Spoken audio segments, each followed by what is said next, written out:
If Okay. Tolkien can make up a language, then you can make up a currency, surely. That was like the best way to start the episode. I went live just as you said that, so that's fantastic. I watched it today. Actually, it was a fucking good movie. Really? How to make your own currency? Tolkien? No, what the movie Tolkien? It's actually quite interesting. Oh,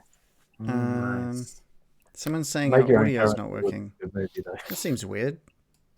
What's Our not audio. working? Well, someone's saying audio's not working, but it's definitely working. Have you unmuted Twitch random? Because all my levels are looking fine. Every week. No, I mean I don't know what I can It's say. either Fairy Blue Elf or No. Fairy Blue Elf is saying he can hear us fine. yeah, it's So either it's him or perfect. random that struggle. Yeah. I checked it as well, and I can hear it through Twitch. Okay, cool.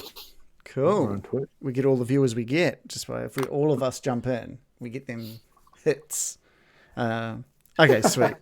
Okay, it's working for everyone. We get that hit, that sweet hit. So anyway, we're live.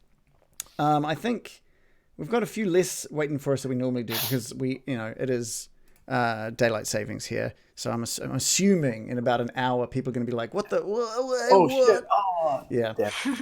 Yeah, they're lost. Yeah, and this is why they should be following us in Discord and making sure they get all the little alerts and all that stuff. But anyway, hi Random, hi Fairy Blue Elf, thanks for joining us as you always do. And we've probably got some quiet people there that are just sitting there. We don't even paywall the Discord. I know. Some other streams do. Like, it's free. You can use it. Yeah. Get amongst. Pretty much. By the way, I checked out I guess it was new for me, a stream yesterday that were playing through Lost Mine of Phandelver as well. And they had literally just done what you guys had done. Literally. They were fighting the spectator as I joined in. And I chucked into the chat, they didn't try and trick the spectator either. And one of the people would like, huh? Trick? What? I was like, oh, dude. Yeah, spoiled that for them, but that's cool. They were on a one-way street to killing him anyway, so it was all right. Speaking of spectator, it's good to know that we're not the only murder hobos out there. Well, supposedly it sounded like they'd come through to that room from a different area, and well, I can't say anything. And so they were ready to fight this thing. So that's probably Also, we're not murder hobos. The Luca experience either. Yeah. They missed out on that. That was gold. Yeah, well, let's take a look and see what happened to the spectator last week. Previously on Getting Dicey. I used my bonus action to draw out my other scimitar. You catch one of the eye stalks with the scimitar as you cut across it, and it just lops this thing off. And its mouth opens with this ungodly scream. Your scimitar continues through its mouth, cutting through teeth, his tongue, and the cheek on the other side, and it falls to the ground dead. Hey. Sig looks to his party members in turn to see if he gets agreement to test out his blade in the flame. I am uneasy, but let us test it. And Sig very carefully and slowly passes the blade of his dagger into the Forge of Spells. So you withdraw the blade from the flame, and there's something about it. It seems a bit sharper, a bit stronger than before. He looks over to Loris. We've got the goods here, man. Would you like a turn? Sigurd respectfully takes the great axe from Loris, licks the blade through the flame. Silda steps forward as well and places the long sword into the forge. I'll hand over my rapier to Sig. Sig takes the rapier and repeats the process, passing the rapier's blade through the flame. Sig looks to the scimitars at Mirakin's side. You look over and just see delight in everyone's faces as they look at their newly enchanted weapons. This has all happened quite quickly for Mirakin. It went from Sig testing out a dagger to a dagger, an axe, a longsword, a rapier, and everyone is just hungry to get their weapons enchanted. As you look at Loris, he's busy taking off his armor, ready to hand to Sig. Her hands shaking, she hands over her scimitars. Can we lift the forge? Is it movable? You guys can definitely try. We either destroy it or we take it with us. And we're back. Yes, I don't have the chat bot on. I've just turned it on. Thank you for the reminder. There's so many things I need to like set up and get going every single week, and there's normally like one thing I forget every time. I should just have like a checklist by the monitor, but I don't. That would be too smart. So that should be up and running now. Cool. Right, yeah. So that was it was interesting. You guys like kept yourselves contained to one room last session. It was taking care of that spectator and basically chucking everything you could at this forge of spells. So with the forge of spells in front of you and Nesna somewhere to be found, somewhere, you got to wonder whether or not things are Getting dicey.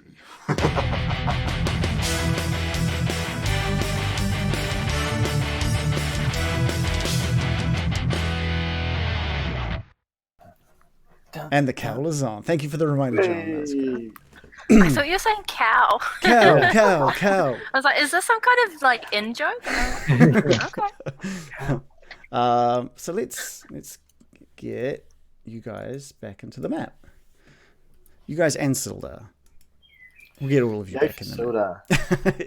The guy that's been with you through thick and thin. Yeah, really. Hey, well, I'm not going to get into this. You almost baited me on that one. You almost got me. All right, so we're not in any sort of combat. You guys have spent a bit of time enchanting some of your weapons, or at least passing them through this green flame that's flickering up from this forge in front of you, this brazier atop this pedestal. The light within this room is really just coming all from this flame flickering. You've been passing your weaponry. You've passed, I believe, Loris's chainmail through it as well. And all of it has just a little glow to it, some slightly brighter than others. And I believe the Baron sort of finished last week's episode with the thought that it's either going to have to be moved or destroyed. What are we doing? Good question. We've got some nice ambient bird sound as well, which is very nice for in this cave. Those are bats. The bats. The melody of the bats. I don't know where that's coming from. If you're hearing the birds from outside, then I can't do anything about No, that you can't go shut them up. it. No, I'd like to, but Yeah. Loris would. yeah, Loris would. I wouldn't. All right, Loris would just go out and yell at them, and they'd probably just fly away. But That's fair. I mean, we can wait. I reckon he could kill two birds with one stone. I would be okay. I would be okay with you getting up, going outside, and just hearing softly off in the distance. Oh, you fucking birds! And then, and that's where we'd start the podcast from that point, I'd say. Yeah. Anyway, so what are you guys doing? Sig, you've just sort of done the majority of it. Finished off with, I think, your long sword as well. Indeed, Sig's short sword is Short sword. nice and glowy in his standard scabbard. That's right. You've thrown the other scabbard aside. Respectfully, permanently discarded it. respectfully, Is anyone gonna get that? No. Okay. And Bill's gonna go over and pick up the scabbard. Okay. It's all yours. Are you replacing the one on your side, or what are you doing? I'm gonna attach it to the other side, Okay. and then put my rapier in it. All right. You go to place the rapier into it, and the sheath just restricts down to the size of your rapier perfectly as it enters into it. But I do need a D3 roll from you. Sure. Oh, this is a good fit. I don't know what you were complaining about, Sig. I hope it serves you well, Mr. Bill. Rolled a 1.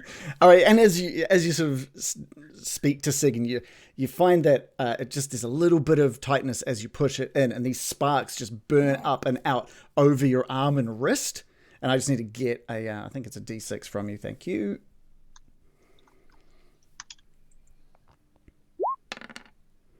So you just kind of get a little bit of a singe on your arm here. So just take one bit of burning damage on your wrist. Oh. Indeed, watch out for that. But It is snug. it's an awkwardly thin sheath for a rapier. Like it is just perfectly around that rapier of yours. Cool. Yeah. So this forge is just flickering in front of you all. Well, this flame. I'm not going to call it a forge. I'm just going to say the flame. The green flame is flickering in front of you all. That is emitting from this brazier atop the stone pedestal. Shall we maybe work out how to scout around this area and see if we can get any intel, thoughts, feelings? Who are you aiming that to? Anyone specific? Group. Okay. I agree. I have one thing preying on my mind, and she looks at Gundren and says, "Nundra." Gundren's not in here. Sorry, I mean Sildar. Oh, Dildari. right. Cool. Sorry, I just triggered myself thinking about Gundren. Yeah, I was just going to say. I'm Gundren's thinking about dead. Gundren now. R.I.P. So what are you asking, Sildar? Sorry. I'm just stating to him that we need to find Nundra. Yes. And I have prepared a spell that could potentially aid us in finding him. Interesting. What are you hoping to achieve, American? To save his life? No, I mean, like, how are you supposed to find him? Well, I'm glad you asked. The spell I have prepared, I can sense objects. If there is an object that you know would be on Nundra's person or is likely to be on Nundra's person, I can track that.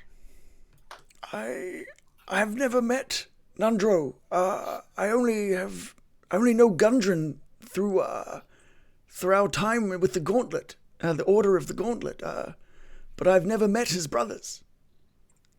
They're all dwarves, yes? Yes. Do dwarves have anything in particular that you would think would be likely on his person? Small boots, maybe. Small boots? No, we've got those. I'm concerned if I start looking for small boots, I'll just find everyone's boots. Yeah. Silda sort of thinks of what what he might have assumed the Rockseeker brothers would have in common. I know that they all shared a family crest upon their belt buckle. Well, that is what I had seen on the dead body Yes. before. In which case, that could be a perfect thing to try to locate. Okay, well, I'm assuming you're going to be using this. How accurate is this spell of yours? Where does it point to, you know? The first thing I want to tell everyone is it only lasts for 10 minutes.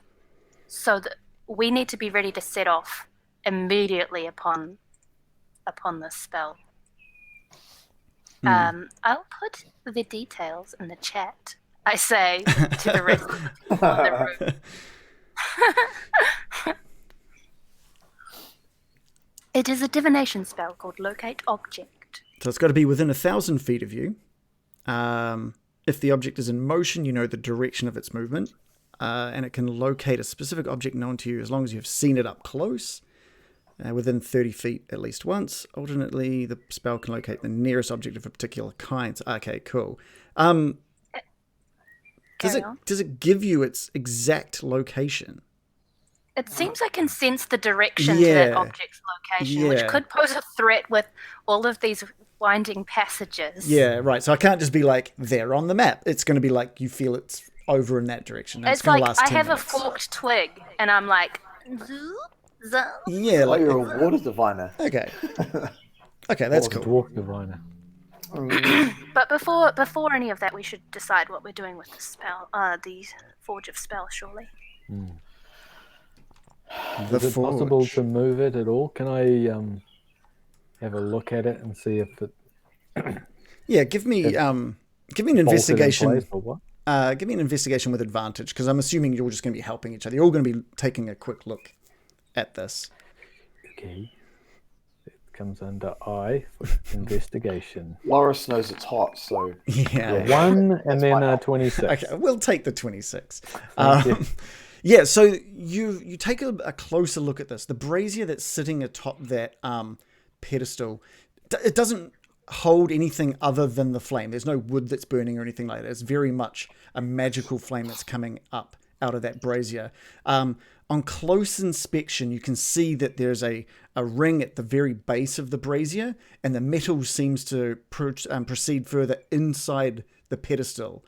It looks like it's almost a hollow pedestal that energy is coming up and out of, and is sort of coming out of the top of the pedestal in a flame fashion. So it's coming from the floor. Yeah, it's coming up through this hollow, what must be a semi-hollow pedestal. Yeah. Yeah. Through and from inside the cave somewhere, possibly. You don't know. It could be something within the pedestal. Yeah, it could be underneath the pedestal. You're not could sure. be within the pedestal. You can't tell. You can't tell. All you know is that the magic is coming up through the pedestal and out the top near the brazier as green flickering flames. Well, I'll tell everyone that it's possible that we can't move it because it's a part. Does it look like the pedestal itself can be? Is it bolted to the floor or what? With a roll of 26, you take a look now near the bottom of the pedestal, and it looks like it's been carved from the rock. It is connected to the ground. So not a movable object. I don't think Usually. you'd be able to move this. If we showed up with a moving version of it and showed somebody, they might go, "What? How did you move that?" It would depend on what the person you were showing knew about the forge. So we can't take it with us, everyone. What do you think? Should we destroy it, or should we go destroy everybody else if we in the world? if we destroy the bad people, surely we don't need to destroy this. It seems silly Agreed. to destroy something so magical and potentially so good for use later. Yeah, plus If we- 1 to everything. Yeah, if we stop the bad guy, then maybe we can work on protecting the forge in a better way. I would love to see what kind of ideas you have for destroying this thing. That's for sure. Yes, I'm quite concerned about the idea of trying to destroy a magical artifact without any knowledge of what could happen. Yeah, that's outside my realm of knowledge. Baron, I think you at least understand that if you were to destroy, even if you could destroy the pedestal, there's a chance and a thought that this power isn't even coming from that pedestal, that destroying the pedestal might simply lower the flame to the ground. Right. Okay. Yeah. Yep. Are you relaying any of that, Baron? Or Absolutely. Yeah. So we are finding Nundro then and the black spider. Yeah, well, agreed. I don't know. We don't have any sort of way of knowing who is where. This is a rabbit warren, this place. How are we gonna protect this thing? I'll protect them. Well, they would have come here if they could already. Hopefully, if we get to them soon enough, they won't have time to. They'll be distracted by us rather than this thing. If we find them first before they find the forge. They've had months to find this as well. I don't know why. Yeah, they we haven't. have There's been some going. reason that has stopped them coming in here.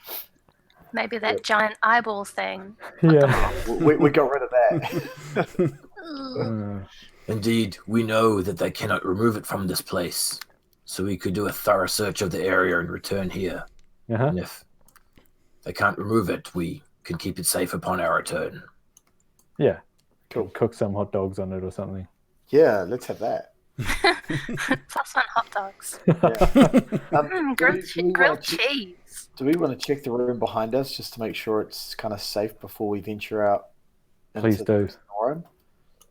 Is there still a table in front of it, eh? It got destroyed by the Gricks that entered this room. So basically, the door is actually partially open at the moment. Okay, cool. So I'd just like to kind of quietly, carefully, as quietly as I can, just slightly open it a little bit and kind of peer through to see if I can see anything obvious waiting there. And if not, I'm just going to open it up and step through. Give me a stealth roll. Sure. Yes, there it is. We did have 4 ones in a row just before. Pretty amazing. I rolled a 6. Right. Yeah. So you're walking across, and you're standing on a lot of the debris from parts of this room that had been destroyed, and you turn to the group and go, "I'm going to be very quiet about this," and you just like crunch as you crunch across like the room, standing on like the brick. You stand on one of the bricks and just bust that open, and through all of the rubble, and you think you're peering through quietly into this room, and we'll just reveal. There is nothing that you can see really in this room. Seems to be a separate little workspace. Did you say secret? Not secret. Sorry, I did accidentally say secret. Thank you for pulling me up on that. Thank you. It's a separate workspace where it looks like I don't know. It may be part of the workshop. It's also been just completely destroyed. Maybe there was extra work done in here at some point, but there's nothing that really tells of its origins anymore. It's really dusty in here. It doesn't look like even the creature that was guarding this room has touched this room in over 100 years. So I'm just going to turn back to the group and say, nothing to see here, just another door further up the way. What do we want to do? Well, there's another door. Yeah. It's closed. Yeah, there's also not much light in that room because it's only getting the light from the forge that's flickering. So literally all I'm saying, all I can see is dust in a door. Okay. What's through the other door? Do you want me to go have a look? I'm more than happy to do so. Yes, please. All right, cool. So just yell if you spot another door. No, right, no yelling. Oh, don't yell. Just go across to said other door, and once again, as quietly as I possibly can, just kind of gently. Does it open in or does it open it out? It opens inwards. So I'm just going to pull it open a fraction so I can kind of poke my head out the door and just kind of look through. Yeah. Do you have any sort of light or anything on you at the moment? I've got torches if I have to light a torch. Yeah, because you kick up a bit of dust on your way across to the external or this door, and you push it open a little bit. We're getting a bit of echo. Oh, that's annoying. Push open the door a little bit, and you look out, and it's just complete darkness out there. Okay, so I'm just going to go back. Hey, Baron, it's dark. Use your torch. So I'm just going to fumble around for my torch, light it, and I'm going to throw it down the hallway. You can throw it. You're going to just throw it out? Most people just light it. I have several. Maybe someone with night lookers should be helping Night lookers, out. I'm just sitting here being useless. None of you are aware that Loris is about to throw this torch, but I do want to confirm, Loris, that you want to throw the torch. I've done it before. It's been a perfectly valid option to throw a torch into a dark hallway. Is it? What happened the last time you did that? I believe you got knocked out. Was that when I threw it into the The torch lands a good 15 feet away from, maybe 20 feet away from it. It gives it a good throw. And you can see that this door leads back into that cave system. Cool. You're lighting up enough of the room that you can see the roof of the cavern has come down again from its heights that there previously were. It's only maybe 15 feet above you. And there doesn't seem... nothing else is really being lit up from that torch. Okay. So I'm just going to close the door, head back to the room, and go, it leads to some more cave. The one thing that you did notice when you poked your head out the door was that just the sound of that boom just seemed a bit louder. Right. So I'll relay that back to the guys and just say, it's more cave, the waves are loud, nothing spectacular. Okay. All right. I say we proceed. I have another suggestion. If I could help the group again, I felt certain power when I woke this morning. I felt, for some reason, the vision of 5 was in my head, and made me think that perhaps I could divine whether there were traps in the area. How about I do that? Sure. Seems good. What sort of Finding traps seems good. what sort Thank of you. area does that spell cast out upon? It has a range of 120 feet. So I'd like to wait to do that until I'm in this new area. It's probably not as amazing as that I would hope because it says it has to be within line of sight. It also states it would sense an area affected by alarm spell, a glyph of warding, or a mechanical pit trap, but it would not reveal a natural weakness in the floor, an unstable ceiling, or a hidden sinkhole. I think that makes sense. Okay. Because those aren't really traps that have been made, right? Those are just hazards. That's just the environment. Yeah. Okay. I'm gonna come out this door. Is this door blocked as well? That was destroyed. That was destroyed as well. That barricade was destroyed as well. Yeah, from the strength of these glicks. I'll follow you. I'm going to outside. use my night lookers to look inside this new space that I'm in. And that's how far you get to see, like 60. Oops, no, not initiative. Where's that? Oh 60 God, feet? initiative. And you can see quite far. So I'll reveal it to everyone, but this is really what Mirakin is seeing. Oops.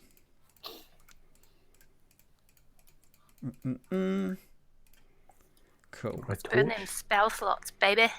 So you, Mirakin, you step out of this workshop and head north a little bit, and you can see Loris's torch just sitting on the cavern floor. Do you know it's Loris's torch? No, you can actually. That's a good point. You see a torch? Mirakin sees a torch sitting on the ground. Oh my God! And it is lighting up a chunk of the room, which with your dark vision as well, enables you to see a bit more of this specific area to the north of you. To the north east, you can see the passageway drops down. But it's quite smooth, and you can only assume that's either a path or a stairway down somewhere to the northeast. And over to your left, you look over, and you can see this passageway that ends partially in a wall. Maybe it turns around turns to the right, as at the edges of what you can see. And you can see again the walls here are quite glistening with water. There seems to be a bit more moisture in the air here as well. And then you can hear just another wave crashing somewhere within this cave system, and the ground shakes a little bit, and it seems to be much nearer than before. Oh, can I just check a little bit over here to the, I guess, west? Yeah, sure. Never eat soggy Weet-Bix. I always have to think about that in my head. I never know which way is the direction. So what I'll say is you start heading towards this, what looks like more of a mined corridor now. And you're getting to a point where you can see it turning sharply to the right. And you're not really certain where that would, from your current perspective, you're not really sure where that might go. If you want, we can continue you walking up into that corner. I'm going to wait until the rest of my comrades are in a similar area. I don't want to just wander off without consulting them. Yeah, well, Sildar has been following behind you, and he's just like, come on, Sig, don't lag behind. Bill follows. Sig looks up from his book, finishing the last few notes upon the spell forge, which he has been searching for months. Yes. Reluctantly, he closed the book and vacates the room following his party. I am going to ask, are you leaving the doors to this area open? Like, they're not, the doors aren't busted. The doors are still in some kind of working condition. Are you leaving the doors open? Are you shutting the doors behind you? Are you trying to hide the fact you were ever there? What's the purpose of your leaving? Are you coming back in 2 minutes? What are we doing? In that case, Sig would like to close the doors to restrict the green light venturing into the hallway.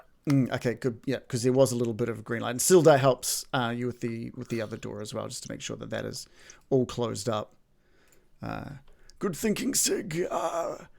We can't let anyone know we were here. Which way do we go? Once we've decided on our direction, I can divine for traps. Well, what does it look like down this left-hand, this westerly end? Yeah, from the current perspective. So I need to know who's carrying any sort of light at the moment. Not me. Sig is. Okay, Sig cool. will be carrying a torch, not unlike that one. Okay, perfect. Loris will go pick his torch up, and will also be carrying his torch, which he'll occasionally throw just so he can see him. Okay. Stop throwing that. All right, Loris goes over to pick up this his torch and notices the handle is a little damper, but it doesn't seem to have affected the flame. Can I go to whack him the next time he tries to throw it? Yeah, we'll let you ready that action. It must make a bit of a racket, but it is also a really loud cave, though, isn't it? Yeah, Sometimes. Yeah, If there's I time it for a wave kick, boom, I can just go. Look at Sig. Seamless prop work That is- with that the is background. Yeah, so the cave for the most part is pretty quiet. The sound of the waves crashing is almost deafeningly loud. It disguises most sound, and it echoes throughout the cave for a good minute, and then it's Sound like a wave. yeah, and then it's still for about a minute, and then it crashes again. So yeah, so there's definitely moments of quiet, moments of noise. But what you can see off to that west is all of you now that can see into this corridor can see that it stops at a wall and it seems to go a hard right, and that's all you can really see from that point. It's fun. Can someone walk the extra 5 feet and just see that it's? I'm gonna pluck up the courage and peek around. I have to know. Yeah. Okay. Yep. That's cool. I'm going to quietly move to take the smallest peek I can. This corridor curves back to the left again as you move down, and there's a hint of it opening just in your peripheral vision in there. It's just in the edges of your thing. So I mean, what I can say is you can take a quick peek around if you wanted to check and see what was down that corridor. Can we just walk around? Use your night peekers. Which way are we going? Are we going I say we north or are continue we to- going down this? Let's I continue want to go this. down the stairs, but if you could peek around the corner, it'd be good. Yeah, I'm just I'll gonna throw my I'm just gonna torch if you peek, help. and I think we should go up the stairs. Stairs seem like a All better. right. How far? Well, it goes down. Stairs seem lucky to me. Don't the stairs go down? Okay, Mira, can you take a quick look around this corner of the room? Now, your night vision is filling in a lot of the gaps here. You can see what looks like shambling zombies. There seems to be, you can't really make out completely how many because they seem to be right near the end of your dark vision. But you can also see something massive and mechanical maybe within that area. It's almost a half dug in from mining, I guess, mining equipment, and maybe partially natural formation. You can see, again, just off to the right of this mechanical thing, maybe a bit of a ditch with a big, what looks like maybe a wheel partially within this ditch. The wheel seems quite large in size, maybe 20 feet in diameter. I start flailing my hands wildly. What you can also barely more. see past your dark vision,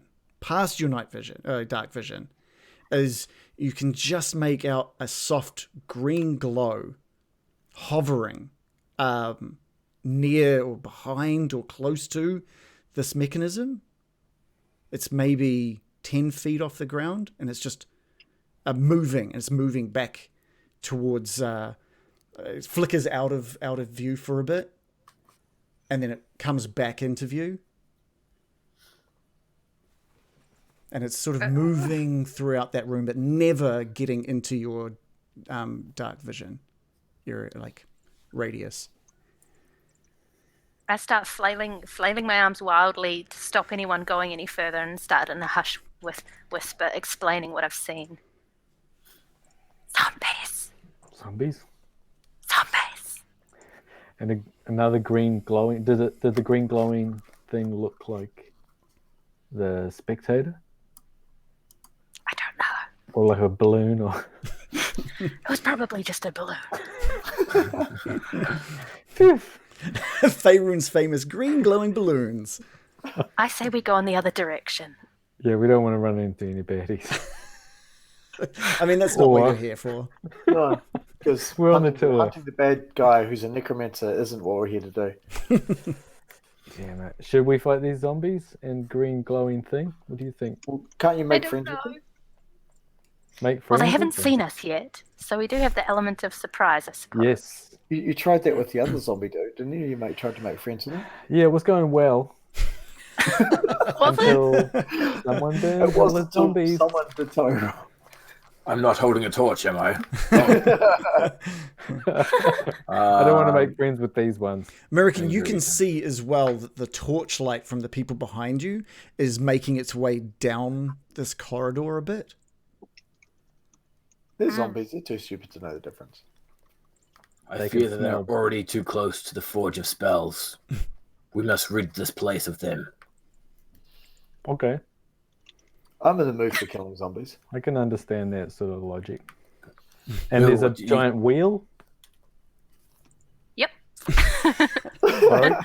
That's probably the least of my concerns right now. So But yes. we'll big say machine. that American has given you guys all the information that I've given American, unless there was anything you wanted to hold back. No. Bill, what are you thinking, having heard of this green light back there and zombies and some sort of mechanism of some sort?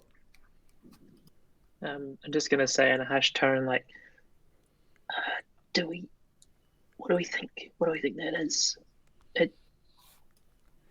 I don't think we want to run into another one of those floating eyeball guys. And Silda sort of whispers over to American, you don't think it's another forge, do you? Yeah, is that the forge? And this was just like a real shitty forge.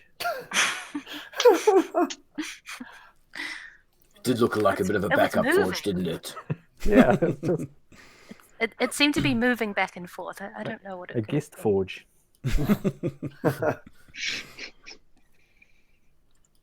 The question that remains is, do we engage them? Yeah. Sig, you're the war scholar. Yeah, Well, what yeah, say yeah. you? Indeed, I would prefer to bring battle to them rather than us see them stumble down the hallway a little bit further and find our reserve forge. So you're suggesting Okay. we charge? We attack them, take our advantage. I'm good with that. Mr. Baron, you've got some good hand gestures there. What does that mean? Should we attack the big green balloon thing first? How far away is it? It's a glowing object. It might be. That's obviously the weirdest unknown object. American, you know that it's past the radius of your dark vision. So it's like, I don't know what it is, and it's the 60 feet. furthest away. So Okay. so we're going I- to have to attack the zombies to get to it anyway. Yeah, I guess so. Let's kill us some zombies then. I might maybe be we able should to try hit to it. draw them towards us rather than us rushing in. Oh, if we put a brain here on the floor. Brain on a string. I'll go get Brain on the string. I'll go get the one from the Grick. I'll be back in just a Okay. second. Oh yes. All right, okay, cool. Big blinks off and gets out his +1 dagger. And goes to extract the Grick's brain. Can you give me And a I have my famous rope to contribute. So we're going to go zombie fishing. Can you give me a survival roll, Sig? The finest of survival rolls is coming up. But unfortunately, it's just a 10. That's enough. With we're going to give you that +1 from your dagger that gets in there, and you scoop out. You don't do a good job of it, but you manage to hunt out. You cut through its beak and sort of grab its beak and open it and tear it open and start hacking it away with your blade to try and open this Grick up properly. And you find what you can only assume is a brain. It seems to be about like almost maybe a little smaller than an orange, like Oranges come in many sizes, but it's a small orange sized. And yeah, you found what you can only Tangerine. Yeah. It's the size of a very, very large grape. If you had very large grapes. A small grape. It fits in your hand. You can sort of grab it. And you find it and you hold it aloft and you're like, I have found brain. I have found the brain.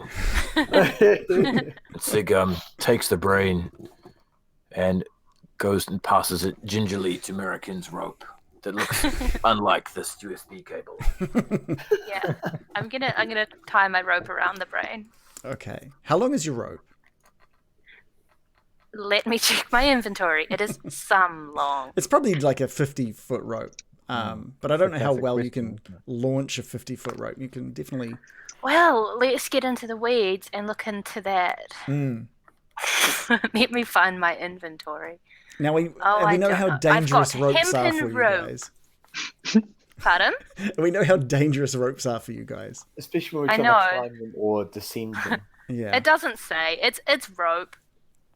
It's usually 60 feet. It has 2 hit points though. That's what it says. Oh, Let me just put that in the chat. It has 2 hit points and can be burst with Burst. a DC 17 strength check. I'm going to say it's the same for the brain, except it's got a DC 10 strength check. It can be burst as well. Nice. can we make a hook? You want to go fishing? Well, just I don't know about tying a rope around a brain. Oh, I thought you meant like, so when a zombie bites into it, the hook goes into their mouth. And Well, you that reel would them be in. ideal. That would be fantastic. Surely we could make a hook out of like a bone that we've found from someone. Guys, Red Bulls. I don't know why I thought you'd see much of this cave tonight. I don't know why. This is our best plan yet, actually. I don't know. We could just use like an arrow or a bolt. Yeah. Yeah. Yeah. Who's got an arrowhead they can break off? This is like some MacGyver stuff right here. I'm loving It's it. pretty genius. I have a I'm bag going of to volunteer with my flour. arrows.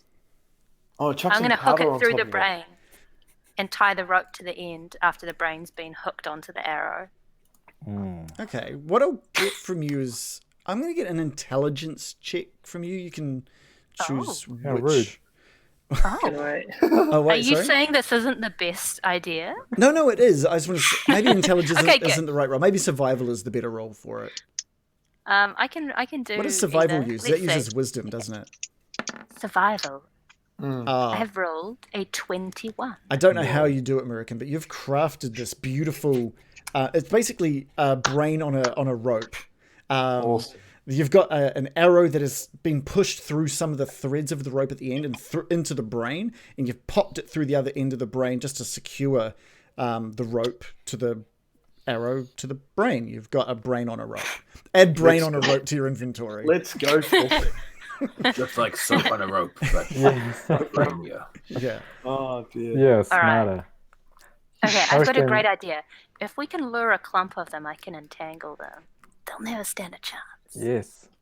I think don't let them touch the brain, because even if you're only pulling one in at a time, like they'll be like, oh, going after it. Yeah. Then they won't be able to mess with the brain. You'll be able to throw it back in for another one. Right idea. Just break it down, and as they get close enough, we can just chop them in half. Yes. All right. Who wants to throw our amazing bait? Not Who me. wants to go fishing? Sildar just like raises his hand. Oh, me! This is Oh, this is fantastic. And like you notice, this is when you notice that Sildar is almost like on your shoulder, looking over at you putting this all together. You've really got his attention with this. All right, Sildar, show us what you've got. You Do you like fishing, Sildar?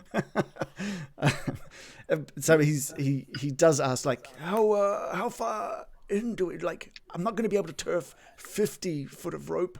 I can do my best. Well, Sildar, how about I throw it and you drag it down? I'm pretty sure I can throw 50 length of rope down there. And he takes a look around the corner. He can't see anything because he doesn't have dark vision. He just sees a little bit of the flickering of the torchlight from the other two, and then it just goes off into darkness. And he says, "American, do I give this like a? Would this require like a 10 or a 15 out of 20? Do you reckon?" You have to describe to me what I can see. I think it's a 15, but you have to tell me if I can see how far away they are. There's you can see when you peek around. There's about 4 shapes. You can't really tell too far, how much distance is between the closest one and the furthest one. But I think if you'd threw out 30 feet of rope, I think you'd get it pretty close to the middle there.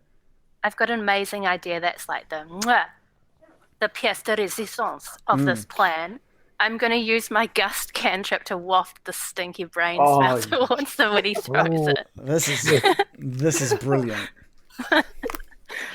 Okay.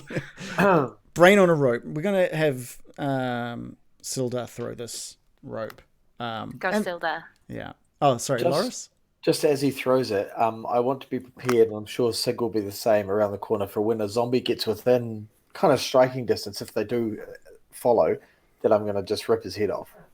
Just going to have that ready for when a zombie gets within our range. Yeah, that's fair. So why doesn't everyone put themselves in the position they want to be standing? So at the moment we've got Mirakin and Sildar very, very close. Sorry, just got to select the right thing. I'm gonna call what's happening. I'm gonna tell Sildar what's happening, because he can't see so well. Does anyone know if zombies have dark vision? I'm curious as to how much they can see and whether I put myself around the corner. Not that you want to metagame or anything, right? No, I'm actually asking in game. Does anyone actually know? If Baron is a necromancer, does he know whether he would know? I mean, I might. I read about them. Give me Brian a wisdom check, Baron. Wisdom on okay. It's not intelligence for my reading or Arcana. Just, I'll let you either choose a wisdom or intelligence roll. You can pick which is your favorite. I'll do Arcana. They're both +7. I rolled a 3 +7, so 10. You recall stories of them having an uncanny ability to attack in the dark, but that's all you really know. They're dangerous in the dark, I think. Okay. All right. I'm just wondering whether, given where we're kind of standing at the moment, it's going to be a bit crowded. So I'm thinking planting myself there in the corner. Maybe I'll turn out my torch, or snuff out my torch and just stand in the corner. So you're going to have 0 vision. It's dark. You smell that one. I'm just waiting for as soon as something gets in front of me, I'm going to swing at it. How smart are these zombies, though? Won't they be dissuaded if they can potentially see you? They may not take out. They might just bait? yell out. I'm assuming the smell of brains will just drive them insane, and they'll follow it. I think we should just wait for them to come to us. Don't give them the chance to see you. Okay. Otherwise, our stealthy, amazing plan might get ruined. All right. Yeah. I will wait where I am then until a zombie appears, and then I'll smash it. Okay. Prepare for smashing. So, American, you're up against the corner. Sildar is standing next to you, looking into the darkness. He says, "As soon as I throw this bitch, I'll back off." I'll tell you I'll tell you how fast to pull it. Okay. And he's like, 3, and he's getting dicey.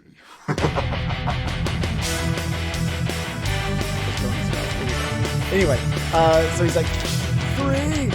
And he starts winding up. He's swinging an edge of it, and it's kind of enough swinging room to make sure it doesn't hit the floor. 2, and he's swinging a bit faster.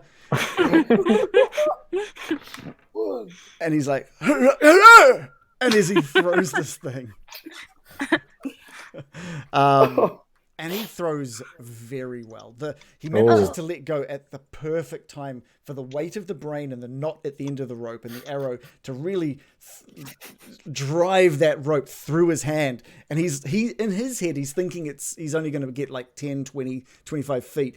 But this rope just keeps unraveling in his hand, and it thuds. It's going to grab it. Yeah, make it sound like, and it just lands. And American, you see it land, thud, and right into the middle of this group of zombies. You got it. It's a perfect cast. And Silda's like, oh, and he's reel him in. Oh, and he starts. I'm gonna gust the smell. We're gonna let's see how well he rolls it real. He's rolled okay. So what sort of speed do you want him to bring this in? Because he can't see, so he's just going to be listening for your call. Zombie gonna walking say- speed. You can see the Yes. Yeah. you see one of the zombies, and you can hear one of the zombies just go, and then you can see that shape start to crouch down and try and reach out for this brain. Surely they're all quickly, gonna reel follow. it back. And he starts wheeling it in, and this zombie. And Stop. Let me guess. Okay. It's the brain is now moved past behind the zombie, back towards the corridor that the rope's been thrown, and the zombie is turning. But you notice none of the other zombies seem to have given it any mind. Right. What if I've told him to pause, and I'm going to try and gust Yes. the scent. Silda towards them. has stopped. So is because this requires a strength save, or they get pushed, or are we just going to do a real? No, gentle, I'm just creating a just a real gentle. I'm just doing a gentle one, a non-pushing. Yeah, all of you, the whole Breathe. group, just feels a bit of pressure build up behind you, and just a small push of pressure change past you guys, and this moves past over the rope and the brain, and you can see two of the other zombies suddenly turn and start making their way towards that brain as well.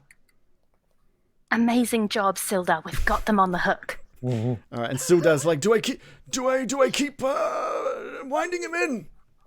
How close are they? They're starting to get a little close. So two of them are now they're a bit further away than this first brain is. This first zombie is. But the zombie again, he's turned and he's starting to reach down for it again now.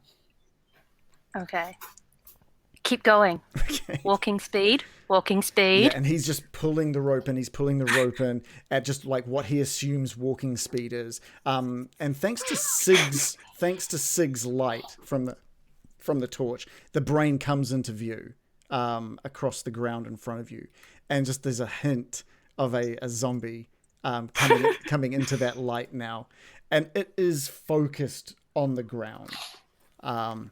And again, you can just hear it let out a brain, guys, brain, and Silda, finally seeing this abomination, starts moving back and past the Baron and Loris and Bill, and as he's pulling this brain closer, the zombie getting closer and closer to Mirakin. Does the brain go past us? No, the brain is Can I still. stop? The brain is still sort of just on the edge of that corner at the moment now. I'm going to start backing off too. As soon as zombie appears in my sight, I want to slash. Oh, you back at him. can see one of those zombies now. Yeah, as soon as it get, I guess within 5 feet of me, I'm just gonna. Yeah, okay. So Silda is looking towards Bill, and he whispers out to Mirakin, do I? And then just the sound of the wave just drowns him out as he tries to ask the question. And then the sound of that the wave is just echoing through. While you see Sildar's mouth moving, but the zombies are just getting a little bit closer. The brain's still in the same spot. Keep backing off while drawing my bow and pointing that they're coming. Hopefully that the others can acknowledge my hand signals. The fishing trip is a success. What are the rest of you doing? Or move back? I'm getting ready for combat. Cool. The other two I'm ready zombies. in action to shoot it.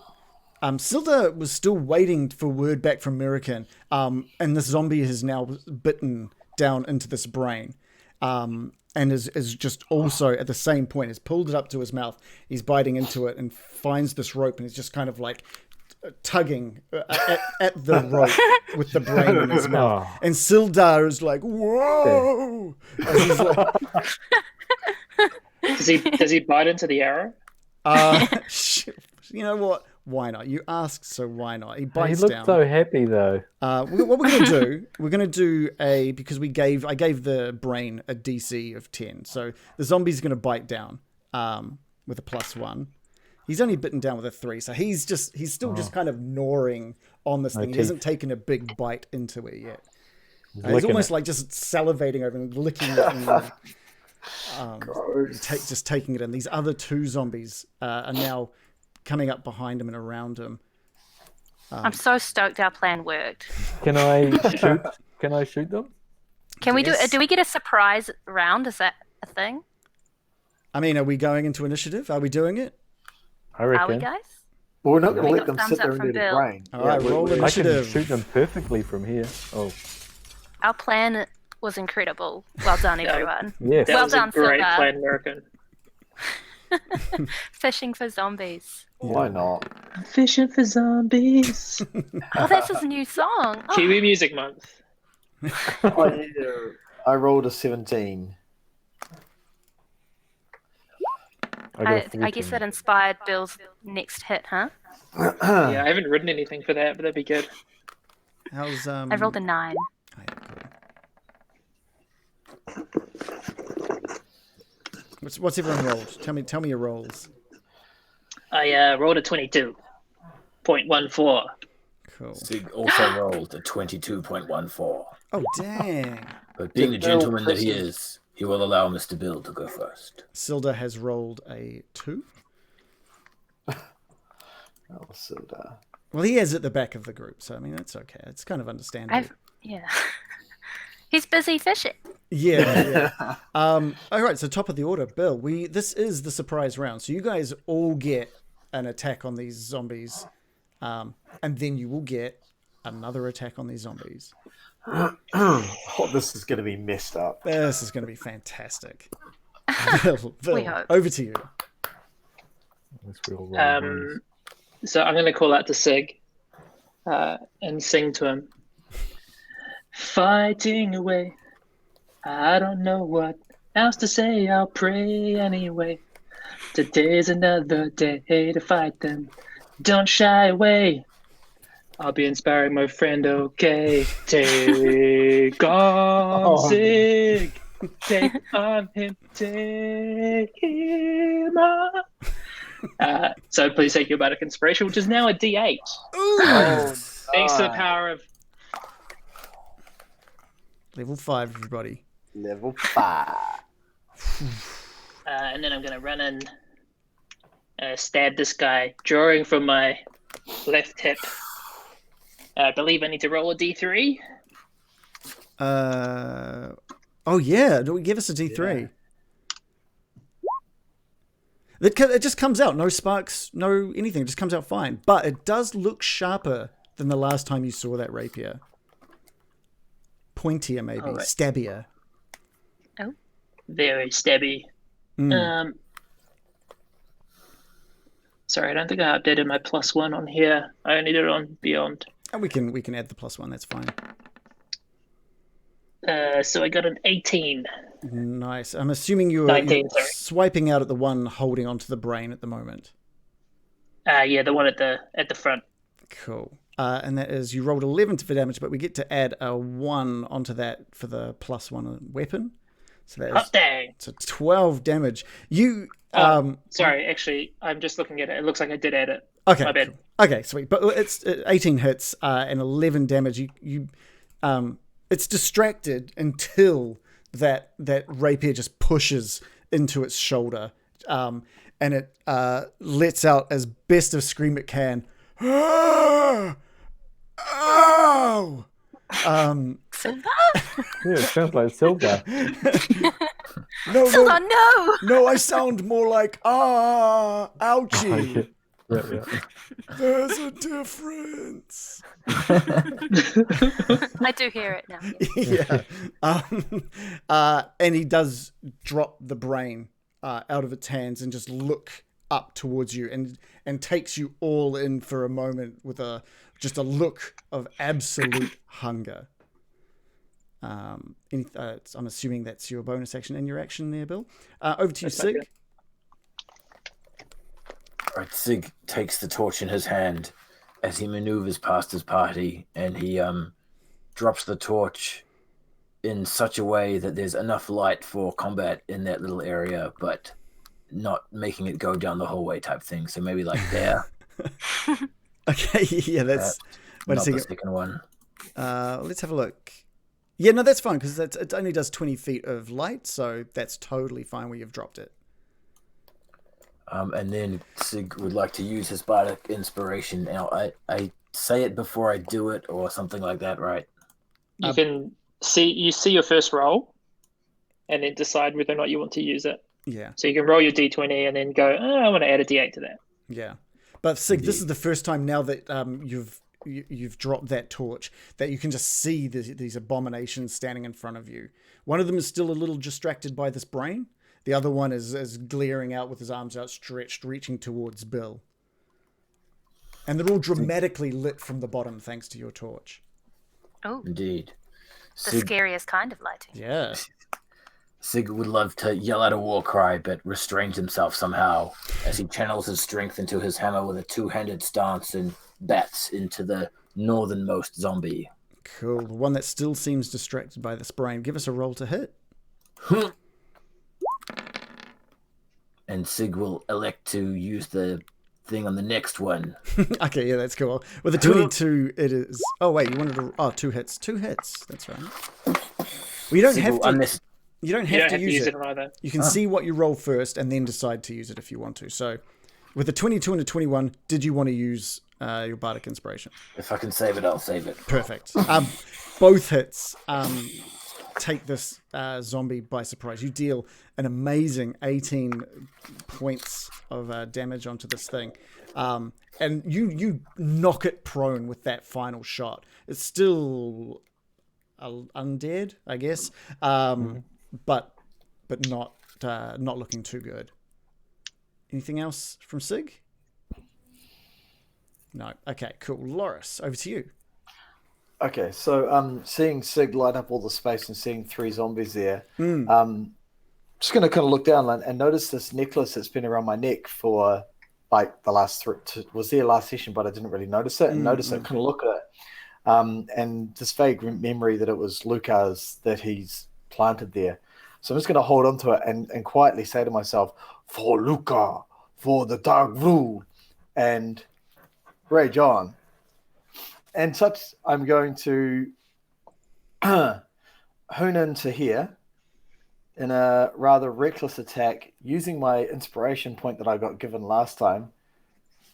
I get double attacks thanks to level 5. Yay, level 5. I'm going to smash the shit out of this zombie here. Yeah, great. Also, by the way, great new voice. Is that the new Loris voice? Because I loved it.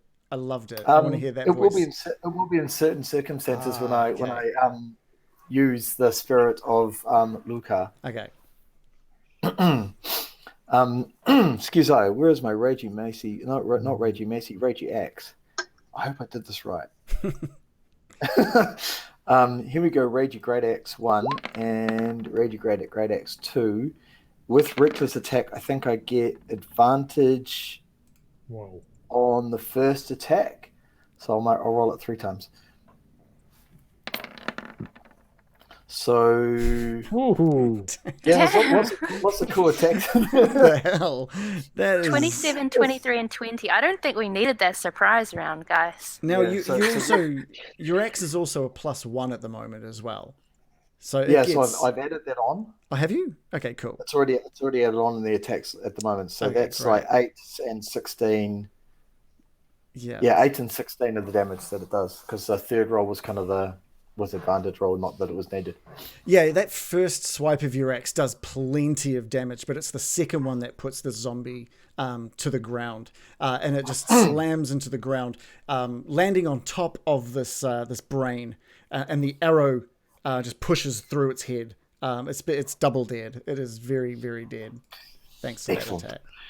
Like double dead. Yeah. Cool. That was great. The Baron. Okay.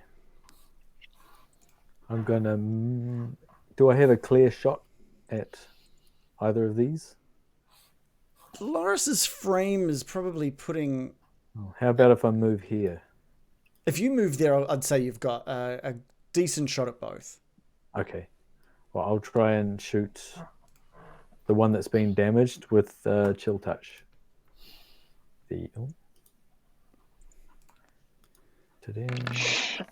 Oh, great. A 9. I'm trying to recall necrotic damage on the dead, but I think It's fine. I think In that's fact, fine. it even has a if it hits them, they have disadvantage on attack rolls against me. Oh if they're wow! undead. Okay, perfect. All right, so that is a roll of a 9. And you were attacking the one around the corner, one that hasn't been attacked yet. Is that correct? No, the one that has been attacked. Next Oh, the to one. Sig. Okay, next to Sig. Okay, cool. A 9 is enough. Oh. And with that 9 damage, parts of its skin and hair and whatever's remaining on its face just starts falling off. And it leans forward into Sig to just grab out and just slides down the front of Sig dead into like a messy, rotten puddle onto the floor. Ew. And so that one is dead. Yuck. That's going to step away a bit. Mirakin, over to you. Can I move into the same spot where Brian was just and take a shot with my short bow? Yeah, definitely. All right. I've rolled an 8. A roll of an 8, 10 piercing damage. And a roll of an 8 is enough. Wow. Whoa, what kind of armor do these things not have? Yeah, I was going to say, I mean, they're basically just shambling messes. Guess it's easy to penetrate rotting skin. Yeah, and you do exactly that. You just knock straight into the rib cage of this thing, and it just pushes straight through and into sort of clatters off the wall behind him. But you've just knocked a beautiful hole through the sternum of this zombie, doing Nice. 10 damage. Nice. And then I'm going to sick run Sen on him. Okay, cool. Oh, yeah. Get his legs. Go for the legs, my child. What has he rolled? A 10. Okay, cool. And a 10 is enough to do some damage. What am I doing here? Oh, yeah. 3 damage. Runs in, scuttles across the floor and leaps up onto its leg and just sinks its teeth in. It tries to pump some poison into it, but it doesn't seem to do anything. It lets go and the poison just sort of pumps back out of the leg and down the leg of this zombie. So you've done. Return to me, my child. You've done a little more damage on it. It would be the zombie's turn, but they've all been surprised. Sildar is just going to spend the next his turn just frantically reeling up this rope to make sure it's okay. And it's stuck underneath like this dead zombie, and he just gives it one massive tug, and the head of the zombie, which is caught on this arrow, just separates from the zombie's body, and he starts reeling it back in, and he finally gets to the end of this rope and just goes, oh my god, and just drops the rope onto the ground, seeing this zombie head attached to the end of this rope. Oh, Dilda. Bill, we're back with you.